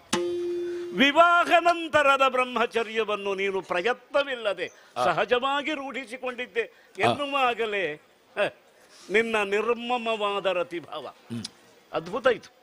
ಅದನ್ನು ಗ್ರಹಿಸುವಾಗ ನನಗೆ ರೋಮಾಂಚ ಆಗ್ತದೆ. ಅದಕ್ಕೆ ಹೇಳಿತು, ನೀನೀಗ ಅಯೋಧ್ಯೆಗೆ ಹೋದರೆ ಅಯೋಧ್ಯ ಆಗಿ ಉಳಿತದೆ. ಅದು ಅಲ್ಲಿರುವ ಪ್ರಜೆಗಳೆಲ್ಲ ಸಂತೃಪ್ತಿಯಿಂದ ಬಾಳಾಟ ಮಾಡ್ತಾರೆ. ನಿನ್ನ ಆ ರಾಜ್ಯಭಾರದ ವೈಭವವನ್ನು ಗ್ರಹಿಸುವುದಕ್ಕೆ ನಾವು ಮೂವರು ಅಂದು 14 ವರ್ಷಗಳು ಮುಗಿದ ಮಾರನೆಯ ದಿವಸ ನಾವು ಬಂದು ಸೇರ್ಕೊಳ್ತೇವೆ. ಅದರಿಂದ ಯೋಚನೆ ಮಾಡಬೇಡ ಕಂದ, ಅಯೋಧ್ಯೆಗೆ ಹೋಗಪ್ಪ. ಅಣ್ಣ, ಒಂದು ಬಾಳೆಯ ಸುತ್ತ 4 ಕಂದುಗಳಿವೆ. ಒಂದು ಗೊನೆ ಹಾಕಿದ್ರೆ ಬಾಳೆ ಅಸ್ತಿತ್ವವನ್ನು ಕಳ್ಕೊಳ್ತದೆ. ಹೌದು, ಬಾಳೆಗೆ ಬಾಳೆ ಇಲ್ಲ. ಬಾಳೆಗೆ ಬಾಳೆ ಮುಗೀತು. ಆ ಒಂದು ಬಾಳೆಯ ಬಾಳು ಉಳಿದ 4 ಕಂದುಗಳಲ್ಲಿ ಬಾಳೆ ಇದೆ. ಹೌದಾ? ಹೌದೌದು. ಅದು ಮತ್ತೆ 14 ಆಗ್ತದೆ. ಬಾಳೆಯನ್ನು ಕಡಿದ್ರೆ ಅದೇ ಬುಡದಲ್ಲಿ ಯಾವ ಬಾಳೆಯ ಕಂದು ಬೆಳಿಲಿಕ್ಕಿಲ್ಲ. ಆ ಹಳೆ ಗಡ್ಡೆಯನ್ನು ತೆಗೆಯುವುದು, 4 ಕಂದುಗಳನ್ನು 4 ಕಡದಲ್ಲಿ ನೆಡುವುದು. ಇದು ಬಾಳೆಯ ಕೃಷಿ. ಹೌದಾ? ಒಂದು ವೇಳೆ ಹೌದಾದ್ರೆ ಮೊದಲು ಯಾವ ಕಂದು ಮೂಡಿದೆ ಆ ಕಂದನ್ನು ಉಳಿಸುವುದು, ಉಳಿದದ್ದನ್ನು ತೆಗೆಯುವುದು. ಮೊದಲು ಮೂಡಿದ್ದನ್ನು ತೆಗೆದು ಇನ್ನೊಂದು ಕಡೆಯಲ್ಲಿ ನಡ್ಲಿಕ್ಕಿಲ್ಲ. ಬಹಳ ಮಾತಾಡಿದಿ. ಹೌದಾ? ನಿನಗೆ ಏನು ಆಗಿದೆ ಅಂದ್ರೆ, ನೀನು ಮಾತಾಡ್ಲಿಕ್ಕಿರುವುದು, ನಾವೆಲ್ಲ ಕೇಳಲಿಕ್ಕಿರುವುದು ಅಂತಾಗಿದೆ ನಿನಗೆ. ಹೌದೌದು. ನಮಗೆ ಯಾವುದು ಹೇಳಲಿಕ್ಕಿರುವ ಕ್ಷೇತ್ರ? ತಂದೆಯವರ ಹತ್ರ ಹೇಳಬೇಕು ನಾವು. ಆ ತಂದೆಯವರು ನಮ್ಮ ಜೊತೆಗಿಲ್ಲ. ಆದ್ರೆ ನನಗೆ ಹೇಳಲಿಕ್ಕಿರುವುದು ಯಾರು? ಜ್ಯೇಷ್ಠ ಭ್ರಾತೃ ಪಿತು ಸಮಃ. ನನಗೆ ತಂದೆಯವರನ್ನು ಕಳ್ಕೊಂಡಿದ್ದೇನೆ ಅಂತ ಭಾವವೇ ಇಲ್ಲ. ಆ ತಂದೆಯವರ ಪೂರ್ಣ ಆವಾಹನೆ ನಿನ್ನಲ್ಲಿ ಉಂಟು, ಸಾನ್ನಿಧ್ಯ ನಿನ್ನಲ್ಲಿ ಉಂಟು. ನನಗೆ ನೀನೇ ತಂದೆ. ನೀನು ಇಲ್ಲಿರುವ ಕಾರಣ ನನ್ನನ್ನು ಕಾಡಿಗೆ ನೀನು ಎಳೆ ತಂದೆ. ಅದಕ್ಕಾಗಿ ನೀನು ಹೋಗು ಇವರ ಜೊತೆಗೆ ಅಂದ್ರೆ ನೀವು ಬರುವುದಿಲ್ಲ ಅಂತ ಅರ್ಥ ಅಲ್ವೋ? ಹೌದೌದು. ನೀವು ಮೂವರು ಎಲ್ಲಿರುವುದಣ್ಣ? ಇಲ್ಲಿ ಅರಣ್ಯದಲ್ಲಿ ಅಂತ. ಅಣ್ಣನೇ ಮೂವರು ಅರಣ್ಯದೊಳಿರುವಾಗ ಬಣ್ಣವೇ ಊರು ನನಗೆ, ಬಣ್ಣವೇ ಊರು ನನಗೆ.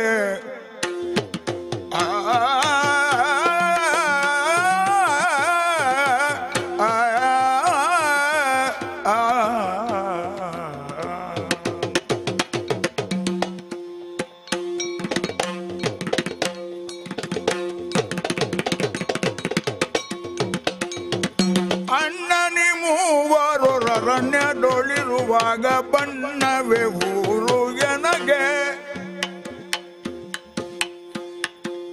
ಪುಣ್ಯ ಪುರುಷ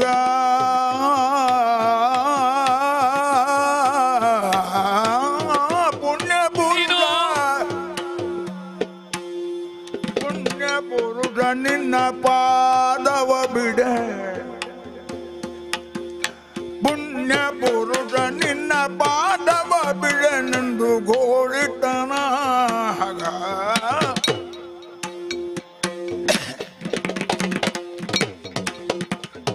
ಅಣ್ಣ ನಿ ಮೂವರು ಅರಣ್ಯದೊಳಿರುವಾಗ ಬಣ್ಣವೇ ಊರು ನನಗೆ.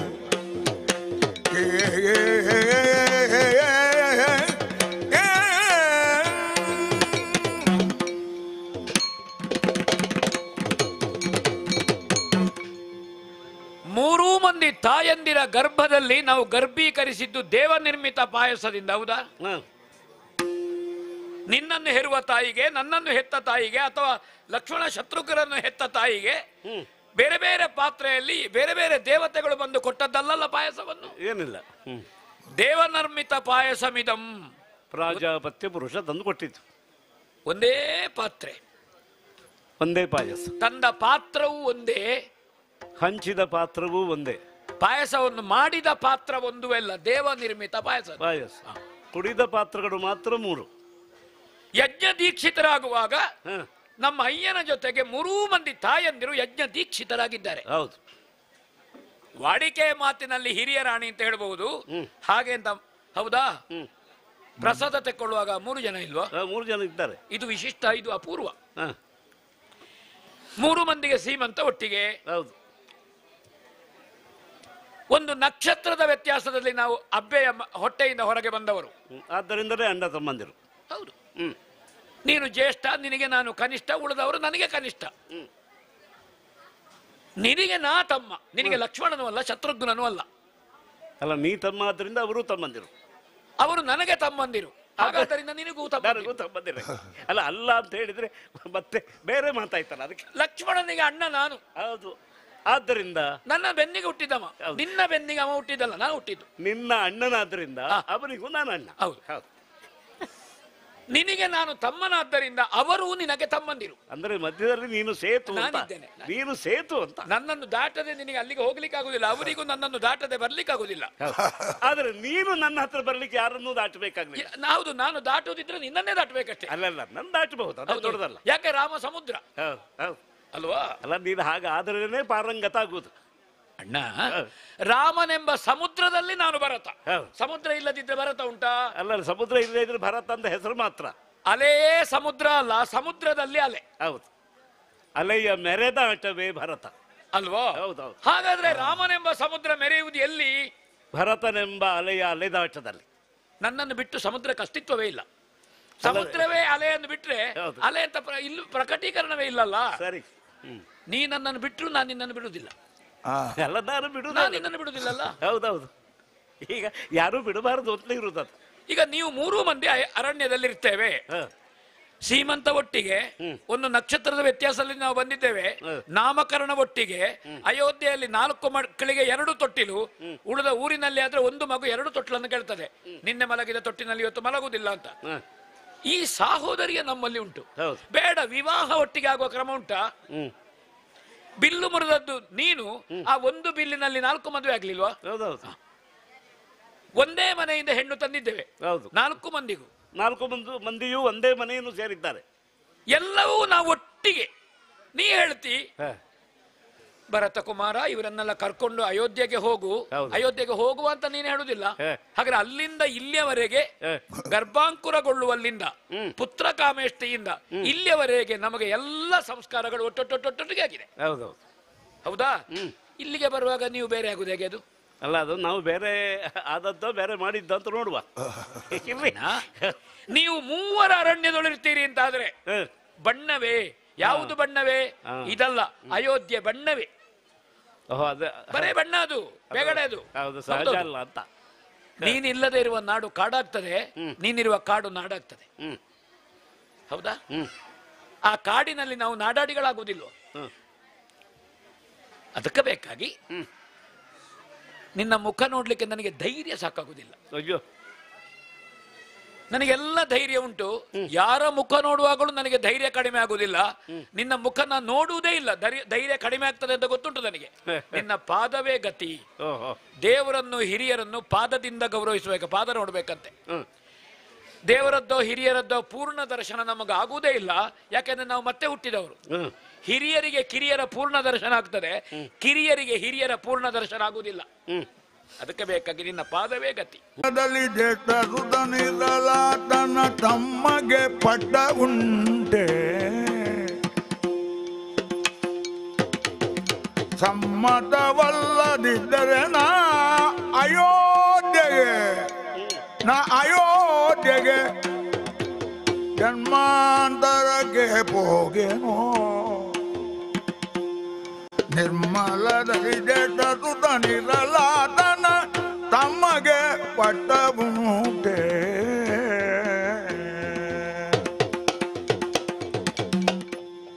ಅಣ್ಣ, ತಮ್ಮ ಸರ್ವಯೋಗ್ಯತೆ ಉಳ್ಳವ ನೀನು.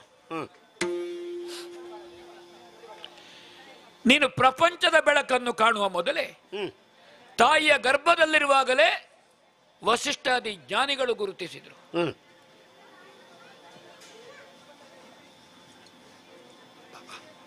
ಹುಟ್ಟಿದ ನಕ್ಷತ್ರವೂ ಹಾಗೆ ಪುನರ್ವಸು ಹೇಳ್ತದಲ್ಲ, ಶಬ್ದವೇ ಹೇಳ್ತದೆ. ಅದಕ್ಕಿಂತ ಹೆಚ್ಚು ಹೇಳಲಿಕ್ಕೆ ನಾನಲ್ಲ. ವಸಿಷ್ಠ ಶಿಷ್ಯನಾದ ಕಾರಣ ಇಷ್ಟು ಹೇಳಬಲ್ಲೆ. ಅಣ್ಣ, ಪ್ರಪಂಚದಲ್ಲಿ ಎಲ್ರಿಗೂ ಹಾಗೆ ಹುಟ್ಟಿದ ಮೇಲೆ ನಾಮಕರಣ ಆಗ್ತದೆ.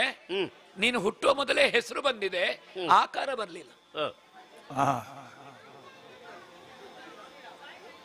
ಪ್ರಪಂಚದಲ್ಲಿ ಹೊಟ್ಟೆಯಿಂದ ಹೊರಗೆ ಬಂದ ಮೇಲೆ ನಾಮಕರಣ ಕ್ರಿಯೆ, ಜಾತಕರ್ಮ, ನಾಮಕರಣ ಇತ್ಯಾದಿ.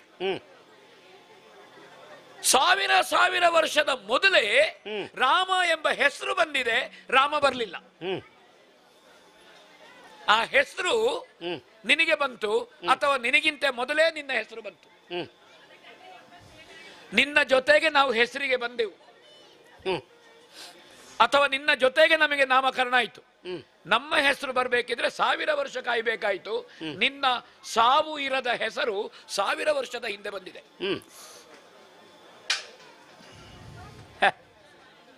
ಕಲೆ ಇಲ್ಲ, ಕೊಳೆ ಇಲ್ಲ, ಯಾವುದೂ ಇಲ್ಲ. ಅದಕ್ಕೆ ಸ್ಪೃಶ್ಯ ಅಸ್ಪೃಶ್ಯ ಇಲ್ಲ. ವೇದಾಂತಿಗಳು ಹೇಳಬಹುದು, ಯಾವನೊಬ್ಬ ಪಾಮರನ್ನು ಹೇಳಬಹುದು ರಾಮ. ಬಾಯಿ ತೊಳ್ಕೊಳ್ಬೇಕಾ? ಹಾಗಾದ್ರೆ ಏನು?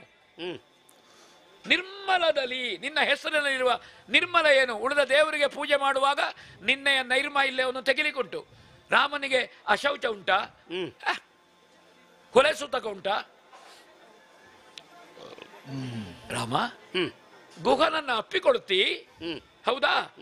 ಮೈಲಿಗೆ ಆಯ್ತಾ?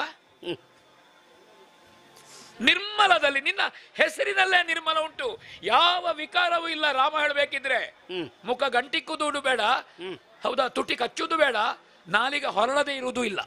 ರಾಮ ಮಾತ್ರ ಅಲ್ಲ, ಬದಿರನ, ಕುರುಡನ, ಮೂಗನ, ಕಿವುಡನ, ಅಂಗವಿಕಲನ, ಏನೂ ಅಲ್ಲ, ಅಸಭ್ಯನ, ಯಾವುದೂ ಅಲ್ಲ, ಹುಚ್ಚನ, ಎಲ್ಲ ಸರ್ವಯೋಗ್ಯತೆ ನಿನ್ನಲ್ಲಿ ಉಂಟು. ಈ ಎಲ್ಲ ಕಾರಣ ಇದ್ರೆ ಅವನಿಗೆ ಸಿಂಹಾಸನ ಇರ್ಲಿಕ್ಕೆ ಆಗುದಿಲ್ಲಂತೆ. ಊನಾಂಗನಲ್ಲ, ವಿಕಲಾಂಗನಲ್ಲ, ವಿರೂಪನಲ್ಲ. ಬ್ರಹ್ಮಹತ್ಯೆ ಮಾಡಿದೀಯ? ಪರಸ್ತ್ರೀ ಸಂಘದ ಅಪೇಕ್ಷೆ ಮೂಡಿತ? ಸ್ವಪ್ನೇಪಿ ಇಲ್ಲ. ಅಥವಾ ಗೋಹತ್ಯೆ ಮಾಡಿದ್ದ, ಸ್ತ್ರೀ ಹತ್ಯೆ ಮಾಡಿದ್ದ? ಯಾವ ದುಷ್ಕೃತ್ಯಗಳು ಮಾಡುವುದು ಬೇಡ. ಕನಸಿನಲ್ಲಿ ಎಣಿಸದೇ ಇರುವಂತಹ ಜೀವ ಯೋಗ್ಯತೆ ನಿನ್ನದು. ಅಸಮಂಜಸನ ಪ್ರವೃತ್ತಿ ಇಲ್ಲ, ದಂಡಕನ ಕಾಮ ಇಲ್ಲ, ಗುರುಗಳಿಗೆ ಮುನಿದು ಶಾಪೋದಕವನ್ನು ಎತ್ತಲಿಕ್ಕೆ ಸೌದಾಸ ಅಲ್ಲ, ಕನಿನೇತ್ರ ಅಲ್ಲ, ಯಾವುದೂ ಅಲ್ಲ. ನಮ್ಮ ತಂದೆಯವರಿಗೆ 4 ಮಕ್ಕಳಾದ್ರೆ ದಾಶರಥಿ ಎಂಬ ಯೋಗ್ಯತೆ ನಿನಗೆ ಮಾತ್ರ. ನಮಗೆ ಹೆಮ್ಮೆ ಇದೆ, ಅಭಿಮಾನ ಇದೆ. ನಾವು ಆಗಬಾರದದು, ನಾವು ಆಗುವುದಕ್ಕೆ ಸಾಧ್ಯವೂ ಇಲ್ಲ.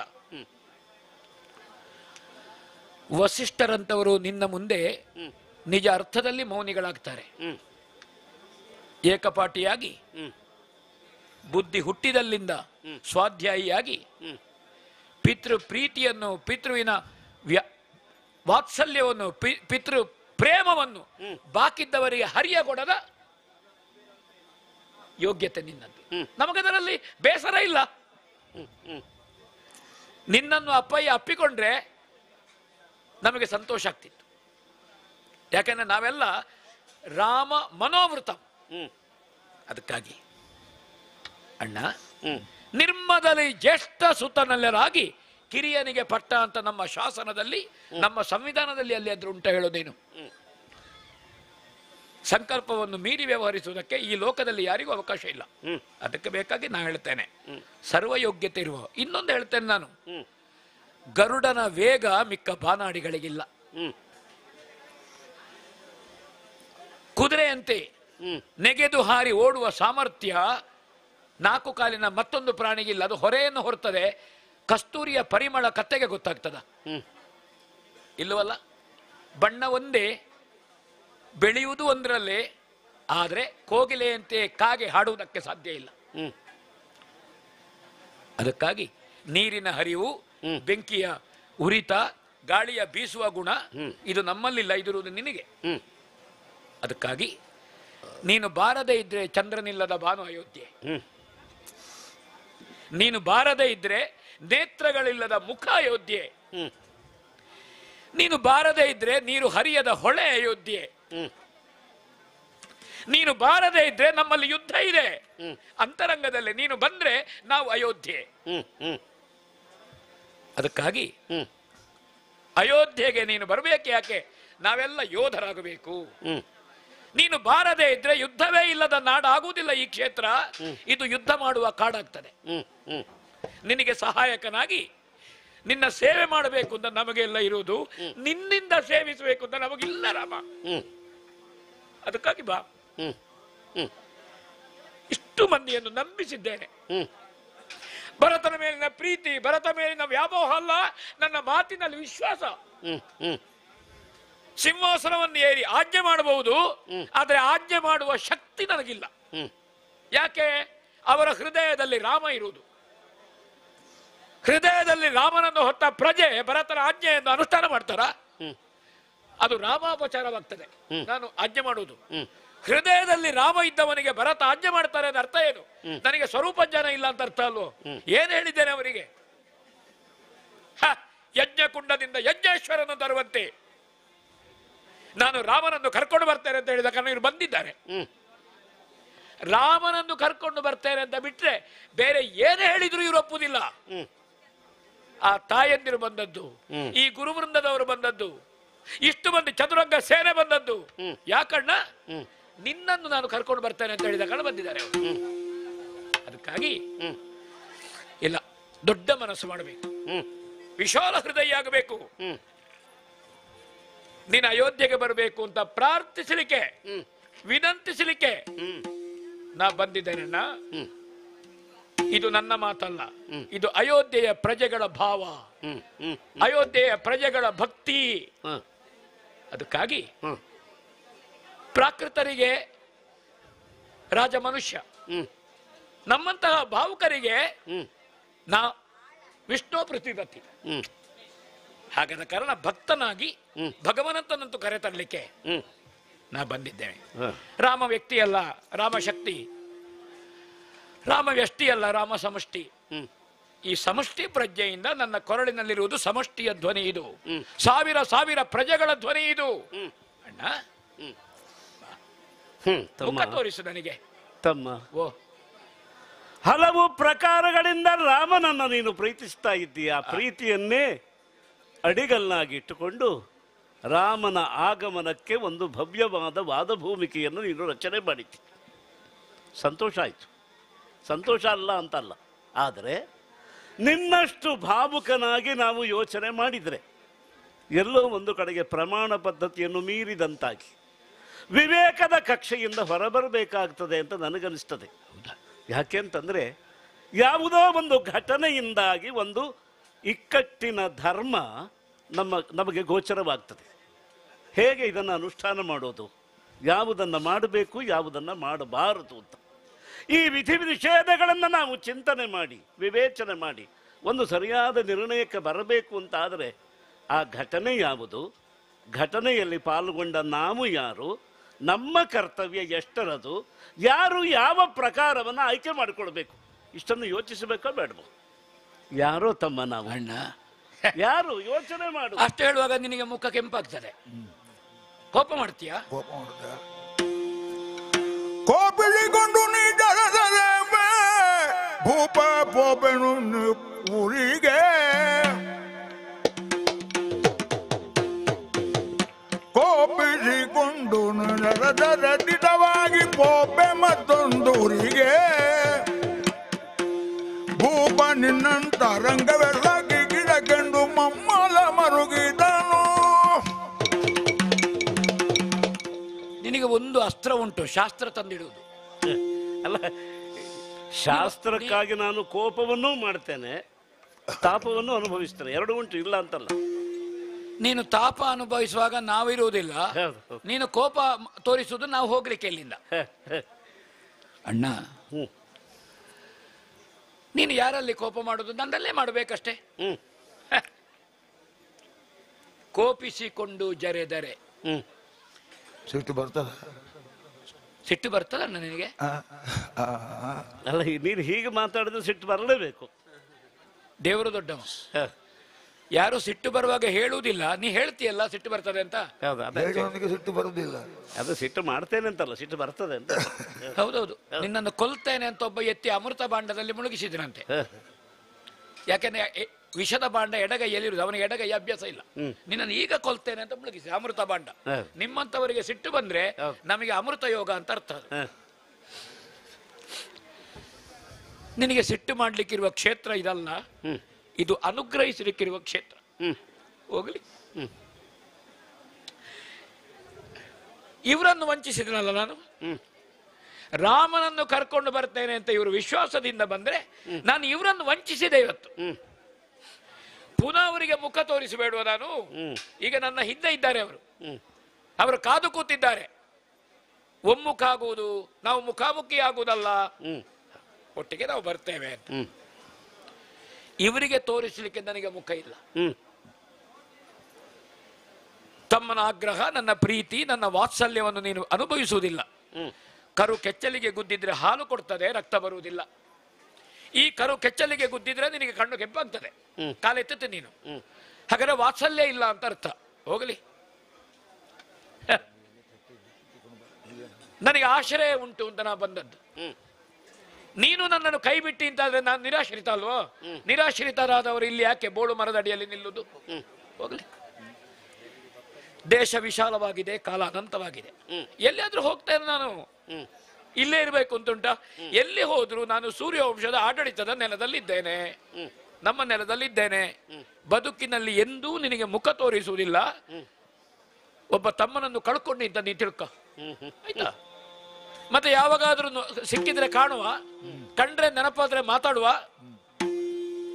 ನಾ ಹೊರಡ್ಲಿಕ್ಕೆ ಅನುಮತಿ ಕೊಡ್ತೀಯಲ್ಲ? ನಾ ಹೇಳದೆ ಹೊರಡ್ಬೇಕಾ? ಅಲ್ಲ, ಹೇಳದೆ ಹೊರಡ್ತೇನೆ ಅಂತ ಹೇಳಿ ಹೊರಡ್ಬೇಕಾ? ಭರತ, ಯಾಕೋ ಹೀಗೆಲ್ಲ ಮಾತಾಡ್ತಿ? ತಮಗೆ ತಮಗೆ ಇನಕುಲದ ರಾಯರಲಿ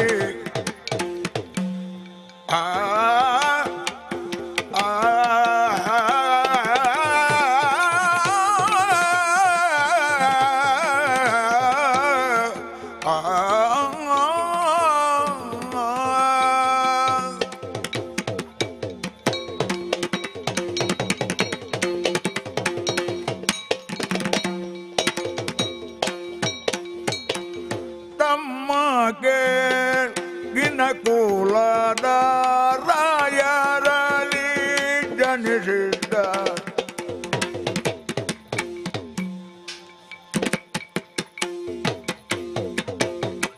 ಧರ್ಮವನ್ನು ಬಿಟ್ಟು ನಡೆಯುವುದು ವಿಹಿತವೇ.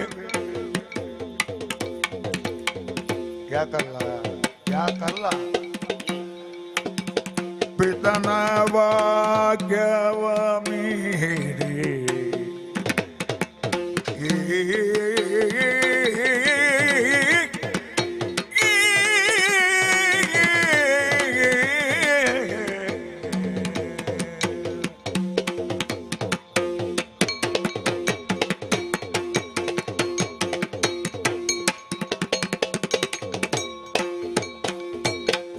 ಪಿತನ ಭಾಗ್ಯವ ಮೀರಿ ಪಿಂಟೆ ನಡೆದವರುಂಟೆ ಉಂಟೆ.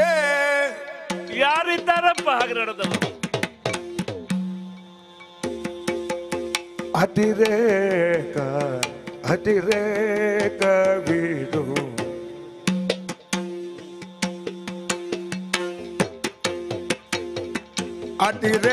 ಅತಿರೇಕವಿದು ಲೋಕ ಕಡಿಚೋದ್ಯವಯ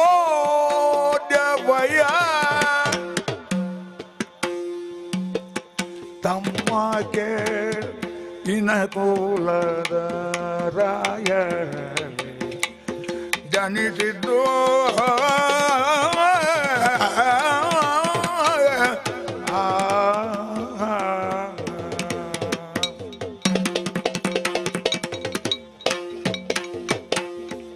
ತಮ್ಮ ಅಣ್ಣ, ನಿನ್ನ ಪ್ರತಿಪಾದನೆಯನ್ನೆಲ್ಲ ನಾನು ಸಾವಧಾನವಾಗಿ ಕೇಳಿಸಿಕೊಳ್ತಾ ಇದ್ದೇನೆ.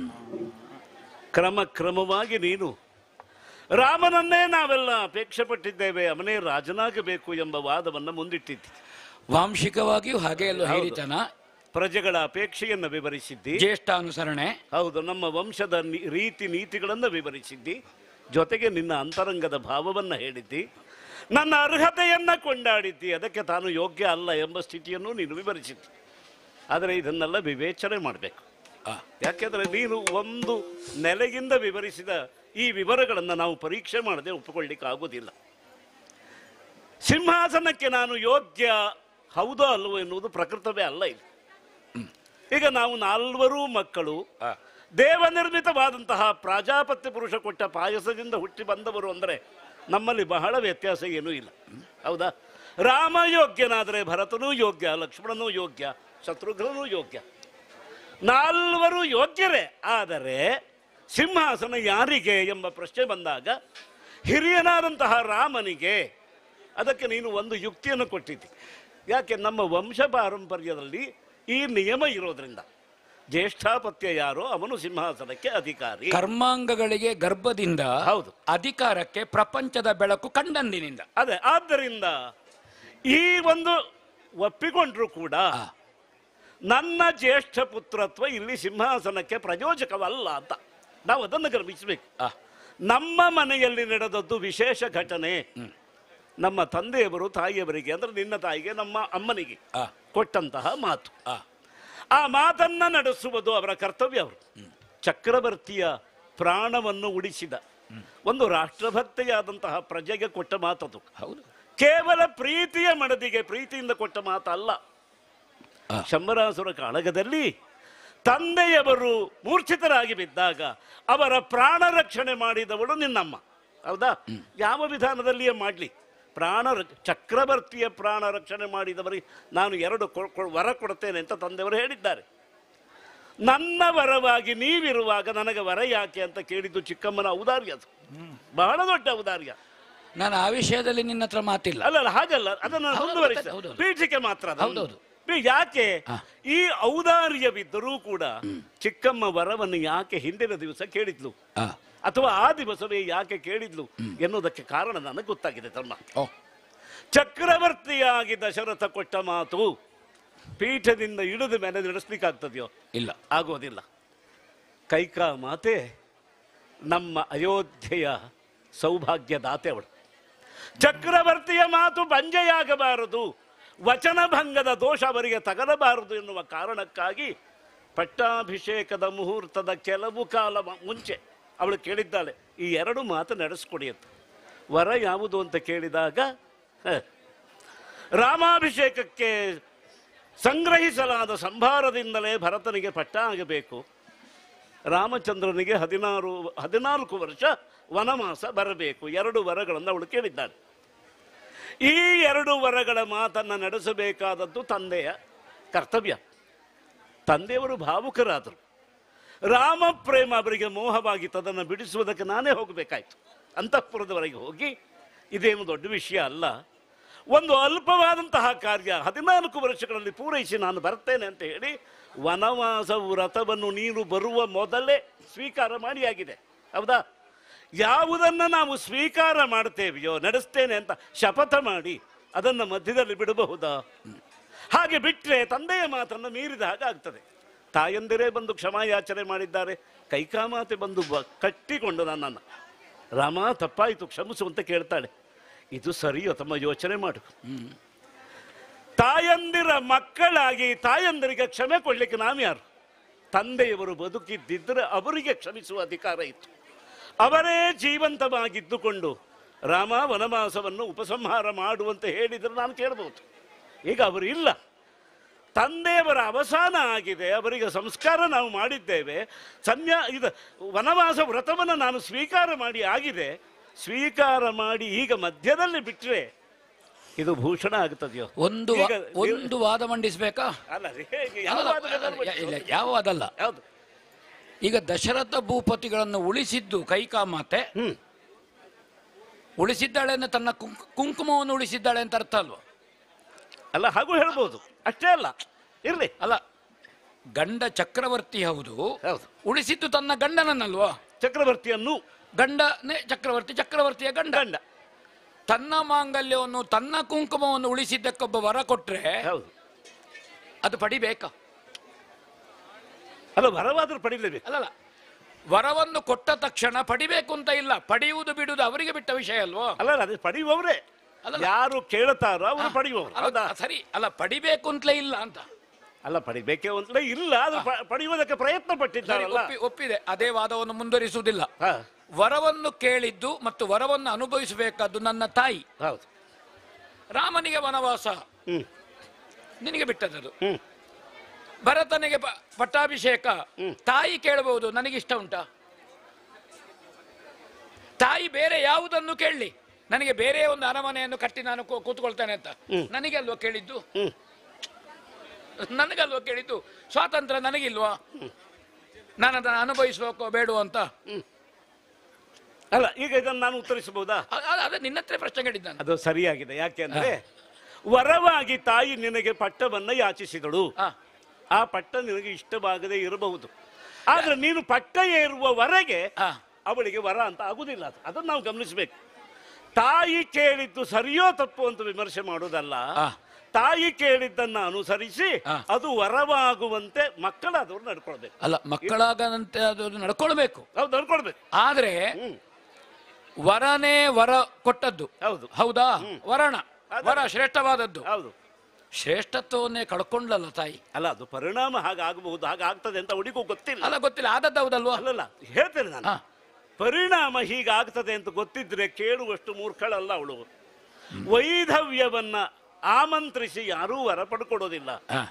ನೀವೇ ನನ್ನ ವರ ಅಂತ ಹೇಳಿದವಳು ಮೊದಲು ಆ ಮಾತನ್ನು ಸೇರಿಸ್ಕೊಳ್ಬೇಕು, ಬಿಡಬಾರ್ದು. ಹೌದೌದು. ಎಂದೆಂದಿಗೂ ತಾನು ಇವನನ್ನೇ ಪ್ರೀತಿಸ್ತೇನೆ, ಇವನು ನನಗೆ ವರವಾಗಿ ಸಂದವನು ಅಂತ ತಿಳುವಳಿಕೆ ಇದ್ದೇ ವರ ಕೇಳಿದ್ದಾಳೆ ಎನ್ನುವಾಗ ತನ್ನ ಮಾಂಗಲ್ಯ ಮಾತ್ರ ಅಲ್ಲ, ರಾಷ್ಟ್ರ ಮಾಂಗಲ್ಯವನ್ನು ಅವಳು ಉಳಿಸಿದ್ದಾಳೆ ಅಂತಾಯ್ತು. ಎರಡು ಅವಳಲ್ಲಿ ಇದೆ. ಈ ಎರಡೂ ಇರುವುದರಿಂದ ಆ ಮಾತನ್ನ ತಂದೆಯವರು ಪೂರೈಸಬೇಕು. ಪೂರೈಸುವಾಗ ಅವರಲ್ಲಿ ಅಶಕ್ತಿ ಬಂದಾಗ, ಶಕ್ತಿ ತುಂಬಬೇಕಾದವರು ಯಾರೋಡು? ಮಕ್ಕಳಾದವರು. ಒಂದುಂಟು, ಅದು ನೀ ಹೇಳ್ಬಹುದು, ನಾನು ರಾಮ ಅಲ್ಲ, ನೀ ಹೇಳ್ಬಹುದು, ರಾಮ ಹೇಳ್ಬಹುದು. ಭರತ ರಾಮನಾಗುವುದಕ್ಕೆ ಸಾಧ್ಯವೇ ಇಲ್ಲ, ರಾಮ ಭರತನೂ ಆಗಬಾರದು. ಇಲ್ಲಿ ಈಗ ತಾಯಿ ಅದನ್ನು ಕಳ್ಕೊಂಡ್ಲು ಕೇಳಿ. ಹೌದಾ? ರಾಷ್ಟ್ರದ ಮಾಂಗಲ್ಯ ಬೇರೆ ಅಲ್ಲ, ರಾಜಮಾತೆಯ ಮಾಂಗಲ್ಯ ಬೇರೆ ಅಲ್ಲ, ಎರಡು ಒಂದೇ. ಹೌದಾ? ಇದರಲ್ಲಿ ಭಾರಿ ದೊಡ್ಡ ನಷ್ಟವನ್ನು ನಾವು ಅನುಭವಿಸಿದೆವು. ನಮ್ಮ ತಂದೆಯವರ ಮತ್ತು ನಿನ್ನ ಸಂಬಂಧ ಭಾವ ಹೇಗಿತ್ತು ಅಂತ ಗೊತ್ತಿಲ್ಲದೆ ಇದ್ದವಳು ನಮ್ಮ ತಾಯಿ ಅಲ್ಲ ಅಂತ. ನಿನ್ನ ಬಗೆಗೆ ಪಿತೃಮಹಾಶಯರಿಗಿದ್ದ ಪ್ರೀತಿ ವಾತ್ಸಲ್ಯ ಏನು, ಅವರ ಉಸಿರು ನೀನು. ಹೌದು, ಗೊತ್ತಿದೆ. ಆದ್ದರಿಂದಲೇ ರಾಮನನ್ನು ಕಾಡಿಗೆ ಕಳುಹಿಸಿದ್ರೆ ಅವರಿಗೆ ಉಸಿರು ನಿಲ್ತದೆ ಅಂತ ಈ ತಾಯಿಗೆ ಗೊತ್ತಿಲ್ವಾ? ಸುದೀರ್ಘವಾಗಿ ನಮ್ಮ ತಂದೆಯವರೊಟ್ಟಿಗೆ ದಾಂಪತ್ಯ ಮಾಡಿದ ಮತ್ತು ರಾಮನ ಬಗೆಗೆ ದಶರಥ ಭೂಪತಿಗಳಿದ್ದ ವಾತ್ಸಲ್ಯ, ಆ ಉಸಿರನ್ನೇ ಗಂಟಲು ಕಟ್ಟುವಾಗ ಮಾಡ್ಲಿಲ್ವಾ? ಹೌದಾ? ಆ ಕೊರಳಿಗೆ ಆ ಆಜ್ಞೆ, ಆ ಶಕ್ತಿ ನನಗೆ ಎಷ್ಟು ಶಿರೋಧಾರ್ಯ ಅಂತ. ಅಲ್ಲಲ್ಲ, ಅದನ್ನೇ ಹೇಳ್ತಾ ಇರೋದು. ಈಗ ನಾನು ಅದನ್ನ ಶಿರೋಧಾರ್ಯ ಅಂತ ಗ್ರಹಿಸಿದ್ದು ಯಾಕೆ? ಈಗ ತಾಯಿಗೆ ಹಾಗಂತ ತಂದೆಯ ಬಗ್ಗೆ ಪ್ರೀತಿ ಇಲ್ವೋ? ಎಷ್ಟು ಅನ್ಯೋನ್ಯವಾದ ಭಾವಗಳಿತ್ತು, ನಾವು ಕಂಡಿದ್ದೇವೆ ಅರಮನೆಯ ಒಳಗೆ ಹೊರಗೆ. ನಮ್ಮ ತಂದೆ ದಶರಥ ಚಕ್ರವರ್ತಿಗಳು ಕೈಕೇಯಿಯನ್ನು ಎಷ್ಟು ಪ್ರೀತಿಸಿದ್ದರು. ಕೈಕೇಯಿಯ ಪ್ರೀತಿಯೇ ಒಂದು ತೂಕ, ರಾಮನ ಪ್ರೀತಿಯೇ ಒಂದು ತೂಕ. ಹಾಗಿತ್ತವ್ರದ್ದು. ಪರಸ್ಪರ ಪ್ರೀತಿ ಇದ್ದವರಲ್ಲೂ ಇಂತಹ ಒಂದು ಅಪೇಕ್ಷೆ ಯಾಚನೆ ಬರ್ತದೆ ಅಂತಂದ್ರೆ ಅವರ ಕೈಯೊಳಗೆ ಎಷ್ಟು ಘಟನೆ ಇದೆ ಅದನ್ನು ಯೋಚನೆ ಮಾಡಬೇಕು. ಕೈ ಮೀರಿದ್ದು ತಮ್ಮ ಇದು, ವಿಧಿಯ ಪ್ರೇರಣೆಯಾಗದೆ ಹೀಗೆ ಕೈ ಮೀರಿದ ಯಾಚನೆ ಒಂದು ಬರೋದಿಲ್ಲ. ಆವಾಗ ನಿಮ್ಮಂತಹ ಜ್ಞಾನಿಗಳಿಗೆ ತೋರುದು ವಿಧಿ ಅಂತ. ಹೌದು, ನನಗೆ ತೋರುದೇನು ಅಂದ್ರೆ ಈ ತಾಯಿ ಪ್ರೀತಿಸಿದ್ದೇ ಈ ಸ್ವಾರ್ಥದಿಂದ ಅಲ್ಲ. ಅದು ಹಾಗೆ ಗ್ರಹಿಸಬಾರ್ದು, ಹಾಗೆ ಅರ್ಥ ಮಾಡಬಾರ್ದು. ಎಷ್ಟೋ ಸಾರಿ ನಾವು ಅಪೇಕ್ಷೆ ಪಡದೇ ಇರುವುದನ್ನು ಬಹಳ ಹಠದಿಂದ ಕೇಳ್ತೇವೆ. ಯಾವುದನ್ನ ಅಪೇಕ್ಷೆ ಪಡ್ತೇವೆಯೋ ಅದನ್ನು ಬೇಡ ಅಂತ ತ್ಯಾಗ ಮಾಡ್ತೇವೆ. ಇದೆಲ್ಲ ಆಗ್ತದೆ ತಮ್ಮ.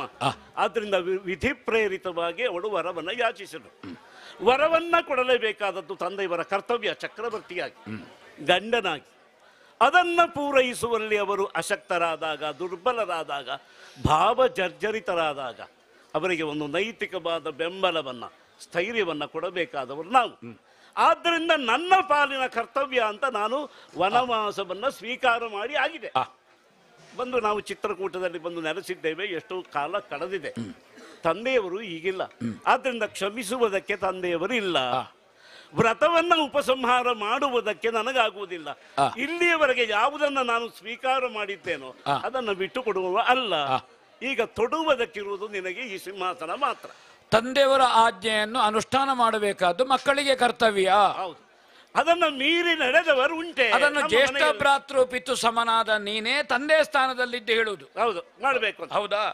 ನಿನ್ನಲ್ಲಿ ಜ್ಯೇಷ್ಠತ್ವವನ್ನು ಪಿತೃತ್ವವನ್ನು ಕಂಡ ಮೇಲೆ ನಾನು ಆಗುವುದೇ ಇಲ್ಲ ಅಂತ ಹೇಳುವುದಿಲ್ಲ. ಮತ್ತೆ ಆಗ್ತದೆ. ಆಗ್ತದೆ ಅಂತ ಆದ ಮೇಲೆ ನಾನು ರಾಜನಾಗ್ತೇನೆ. ರಾಜನೇ ನೀನು. ನಿನಗೆ ಅಭಿಷೇಕ ನನಗೆ ಆಗ್ಲಿಲ್ಲ ಅಂತ ಬಿಟ್ಟರೆ ರಾಜತ್ವ ಬಂತ ಇಲ್ಲ? ನನಗೆ ಬಂತಲ್ಲ. ನಿನಗೆ ವರವನ್ನು ಕೊಟ್ಟ, ವರವನ್ನು ತಂದೆಯವರು ಕೊಟ್ಟ ತಕ್ಷಣದಿಂದ ನಿನ್ನಗೆ ತಾಯಿ ಹೇಳಿದ ತಕ್ಷಣ ನೀನು ಸಂಕಲ್ಪ ಮಾಡಿದಿ. ಅದೇ ದಿವಸ ನನಗೂ ಬಂತ ಇಲ್ಲೋ ನನ್ನ ಅನುಪಸ್ಥಿತಿಯಲ್ಲಿ. ಈಗ ರಾಜನಾಗಿ ನಾ ರಾಜ. ಈಗ ನೀ ಯಾರು? ನಾನು ಪ್ರಜೆ. ನೀನು ನಮ್ಮನ್ನ ಆಡು, ನೀನು ನಮಗೆಲ್ಲ ಆಡು. ಈಗ ನೀನು ನನ್ನ ಆಳು. ಏನಪ್ಪಣೆ ಅಂತ ಕೇಳ್ತೇನೆ. ಹೌದಾ? ಎಲೈ ರಾಮನೆಂಬ ಪ್ರಜೆಯೇ, ಈ ಕ್ಷಣವೇ ವನವಾಸದ ವೃತವನ್ನು ಉದ್ಯಾಪನೆ ಮಾಡಿ ಇಲ್ಲಿಂದ ಅಯೋಧ್ಯೆಗೆ ಹೋಗತಕ್ಕದ್ದು. ಇದು ರಾಜಾಜ್ಞೆ. ಹಾಗಿದ್ರೆ ನೀನು ಶಾಸನಕ್ಕೆ ಬದ್ಧ ಅಲ್ವಾ? ರಾಜನಿಗೆ ಆಜ್ಞೆ ಮಾಡ್ಲಿಕ್ಕೆ ಆಗುದಿಲ್ವಾ? ಅಲ್ಲ, ಈಗ ಅಯೋಧ್ಯೆ ಹೋಗಿ ನಾನು ಮಾಡುವುದೇನು? ಕೈ ಮುಗಿದು ನಿಲ್ಲು ಹೇಳ್ತೇನೆ ಅಂತ. ರಾಜ ಅಲ್ವಾ? ಆಗ್ಲಿ, ಹೋಗಿ ನೀನು ಆಳಬೇಕಾದ, ಏರಬೇಕಾದ, ವಾಂಶಿಕವಾಗಿ ಬಂದದ್ದು, ಹಿರಿತನದಿಂದ ಬಂದದ್ದು ಅಯೋಧ್ಯೆಯ ಸಿಂಹಾಸನವನ್ನು ಏರಿ ನಿನ್ನದಾದಂತಹ ರಾಜ್ಯ ಅಯೋಧ್ಯ ವನಿತೆಯ ಮಾಂಗಲ್ಯವನ್ನು ಸಂರಕ್ಷಣೆ ಮಾಡುವ ಹೊಣೆ ಉಂಟು ರಾಮ. ಆದ್ರಿಂದ ನನಗೆ ಅವಕಾಶ ಇಲ್ಲ. ಯಾಕೆಂದ್ರೆ ನೀನು ಹೇಳಿ ವಿದ್ಯಾಭ್ಯಾಸಕ್ಕೆ ಹೆಂಡತಿಯನ್ನು ಬಿಟ್ಟು ಹೋಗಿದ್ದಿ. ಹೌದಾ? ಹಾಗಾದ ಕಾರಣ ನನಗೆ ಹೆಂಡತಿಯನ್ನು ಬಿಟ್ಟು ಹೋದವನಿಗೆ ರಾಜನಾದ್ರೆ ನಾನು ಪೃಥ್ವಿ ಪತಿ ಆಗ್ತೇನೆ. ಹೌದಾ? ನಾನು ಇನ್ನೂ ವಿದ್ಯಾಭ್ಯಾಸರಿದ್ದೇನೆ. ಆ ಕಾರಣದಿಂದ ನನಗೆ ಸ್ವೀಕಾರ ಮಾಡ್ಲಿಕ್ಕೆ ಆಗೋದಿಲ್ಲ. ನೀನು ಹೋಗತಕ್ಕದ್ದು. ಹೌದು, ಮಾನಸಿಕವಾಗಿ ನೀನು ಕೊಟ್ಟಂತಹ ಈ ನಿರೂಪವನ್ನು ನಾನು ಒಪ್ಪಿದ್ದೇನೆ. ನಿನ್ನ ಆಜ್ಞೆಯ ಪ್ರಕಾರ ಈಗ ನಾನು ಅಯೋಧ್ಯೆಗೆ ಹೋದೆ ಅಂತ ತಿಳಿ. ಹೌದೌದು, ಸಿಂಹಾಸನದ ಮೇಲೆ ಕುಡಿತೆ ಅಂತ ಭಾವಿಸು. ಈಗ ರಾಜ ಯಾರು? ಅದನ್ನು ಕೇಳುದ? ಅಲ್ಲಲ್ಲ, ಮೊದಲೇ ನೀನು, ಈಗ ನೀನೇ. ನಾನೇ ರಾಜ. ಆಗ ಭರತ ಎಂಬ ಪ್ರಜೆಯೇ ರಾಮಾಜ್ಞೆ ಇದು ರಾಜಾಜ್ಞೆ ಅಂತ ತಿಳಿ. ರಾಜನಾದಂತಹ ರಾಮ ಅರಣ್ಯದಲ್ಲಿ ಇರಬೇಕಾದ ಅನಿವಾರ್ಯತೆ ಇರೋದರಿಂದ ಪುನಃ ಅಯೋಧ್ಯೆಗೆ ಹೋಗಿ ನೀನು ಸಿಂಹಾಸನವನ್ನ ಏರಿ ಪ್ರಜೆಗಳನ್ನು ಪಾಲಿಸು. ರಾಮಾಜ್ಞೆ ಇದು ರಾಜ. 14 ವರ್ಷ ಇದನ್ನೇ ಮಾಡಿದ್ರೆ ಹೇಗೆ? ಅಲ್ಲ, ಇದನ್ನೇ ಮಾಡಿದ್ರೆ ನೀನು ನನಗೆ ಘೋಷಣೆ ಮಾಡುದು, ನಾನು ನಿನಗೆ ಘೋಷಣೆ ಮಾಡುದು. ಅಯೋಧ್ಯೆಯ ಪ್ರಜೆಗಳಿಗೆ ಏನು ಪ್ರಯೋಜನ ಇಲ್ಲ. ನಾನು ಹೀಗೆಲ್ಲ ನನ್ನನ್ನು ಸೋಲಿಸ್ಲಿಕ್ಕೆ ಆಗುದಿಲ್ಲ. ನನಗೆ ಒಂದು ದಾರಿ ಉಂಟು. ಏನ್ ಮಾಡಿ? ನೀನು ಅಣ್ಣ, ನಾ ತಮ್ಮ. ಹೌದು. ನೀನು ದೇವರು. ತಂದೆಯವರನ್ನು ದೇವರು ಕಾಣಬೇಕು. ತಂದೆಯವರಲ್ಲಿ ದೇವರನ್ನು ಕಾಣುವುದಲ್ಲ, ಜ್ಯೇಷ್ಠನಲ್ಲಿ ದೇವರನ್ನು ಕಾಣಬೇಕು.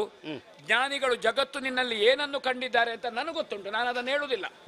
ಆ ಕಾರಣದಿಂದ ಪಿತೃಭಕ್ತಿ ಮತ್ತು ನನ್ನಲ್ಲಿರುವಂತಹ ಪ್ರಜಾ ಶ್ರದ್ಧೆ, ಅದಕ್ಕಾಗಿ ಫಲತಾಂಬೂಲ ಇಟ್ಟಿದ್ದೇನೆ. ಅದರಲ್ಲಿ ಸಮಗ್ರ ಅಯೋಧ್ಯೆಯನ್ನು ಇಟ್ಟಿದ್ದೇನೆ ನಾನು. ಅದಕ್ಕಾಗಿ ನನ್ನ ಆರಾಧ್ಯ ದೇವರು ಪರಮ ಪೂಜನೀಯಾದ ರಾಮ ಸನ್ನಿಧಾನದ ಮುಂದೆ ಅಯೋಧ್ಯೆಯ ಅಧಿಕಾರವನ್ನು ಪಾದಪುಟದಲ್ಲಿ ಇಟ್ಟಿದ್ದೇನೆ. ನಾನು ಸೇವಕ. ಎಂತಹ ನಿರ್ಮಲವಾದ ಭಕ್ತಿಯಿಂದ ನೀನು ಪೂಜೆ ಮಾಡಿದ್ದಿ. ನಿನ್ನ ಆರಾಧನೆಯ ಕ್ರಮವನ್ನ ನೋಡಿ ಈ ದೇವರಿಗೆ ಬಹಳ ಸಂತೋಷ. ನನ್ನನ್ನು ದೇವರು ಮಾಡ್ಲಿಕ್ಕೆ ಆಗುದಿಲ್ಲ. ಅಲ್ಲಲ್ಲ, ಬಹಳ ಸಂತೋಷ ಆಯಿತು. ಈಗ ನಿನ್ನನ್ನು ದೇವರು ಮಾಡುವುದ?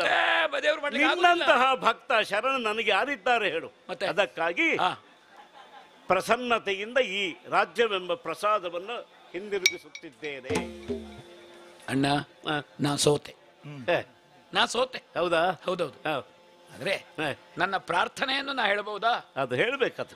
ಅದಕ್ಕ 14 ವರ್ಷ ಕಳೆದು ನೀನು ಬರ್ತೀಯಲ್ವಾ? ಹೌದು, ಬಂದೇ ಬರ್ತಾರೆ. ಬಂದೇ ಬರ್ತೀಯಲ್ಲ? ಬಂದೇ ಬರ್ತಾರೆ. ನಾ ಕಾಯ್ತೇನೆ. 14 ವರ್ಷ ನಿನ್ನನ್ನು ಕಾಯ್ತೇನೆ.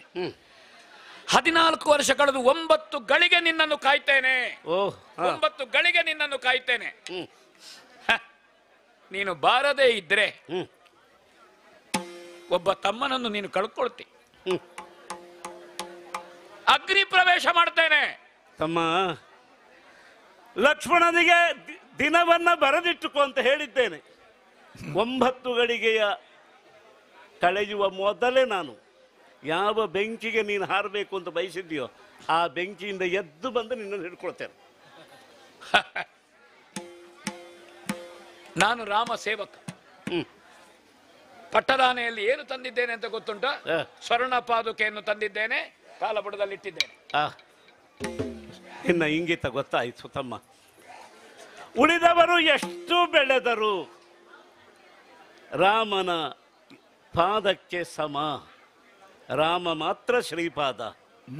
ಇಡೀ ಜಗತ್ತು ರಾಮ ಪಾದ ಪಾದುಕೆ ಎಂಬ ಆ ಭಾವದಿಂದ ತಂದೆಯಲ್ಲ. ಚಿನ್ನದಂತಹ ಹ, ಅಧಿಕಾರ ಹ. ರಾಮನಿಗೆ ಯಾವುದು? ಹ. ಅವನ ಕಾಲಿಗೆ ಸಮಾನ. ಆದ್ದರಿಂದ ಅದನ್ನು ನನ್ನ ಪಾದ ಸ್ಪರ್ಶ ಮಾಡಿ ಅದರ ಭಾವವನ್ನು ನಾನು ಸ್ವೀಕಾರ ಮಾಡಿದ್ದೇನೆ.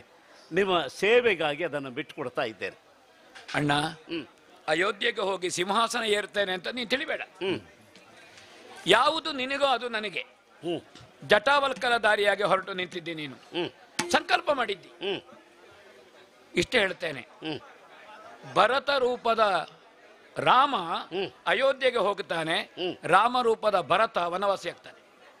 ಅಂದರೆ ಅಯೋಧ್ಯೆಯಲ್ಲೂ ಮಂಗಲವಾಗುತ್ತದೆ, ವನದಲ್ಲೂ ಮಂಗಲವಾಗ್ತದೆ. ಅದಕ್ಕಾಗಿ ನಾವಿಬ್ಬರು ನಂದಿ ಗ್ರಾಮದಲ್ಲಿದ್ದು ಹೌದು. ಜಟಾವಲ್ಕಲ ದಾರಿಯಾಗಿ ರಾಮಾನುಭವದಲ್ಲಿ 14 ವರ್ಷ ಇರ್ತೇನೆ.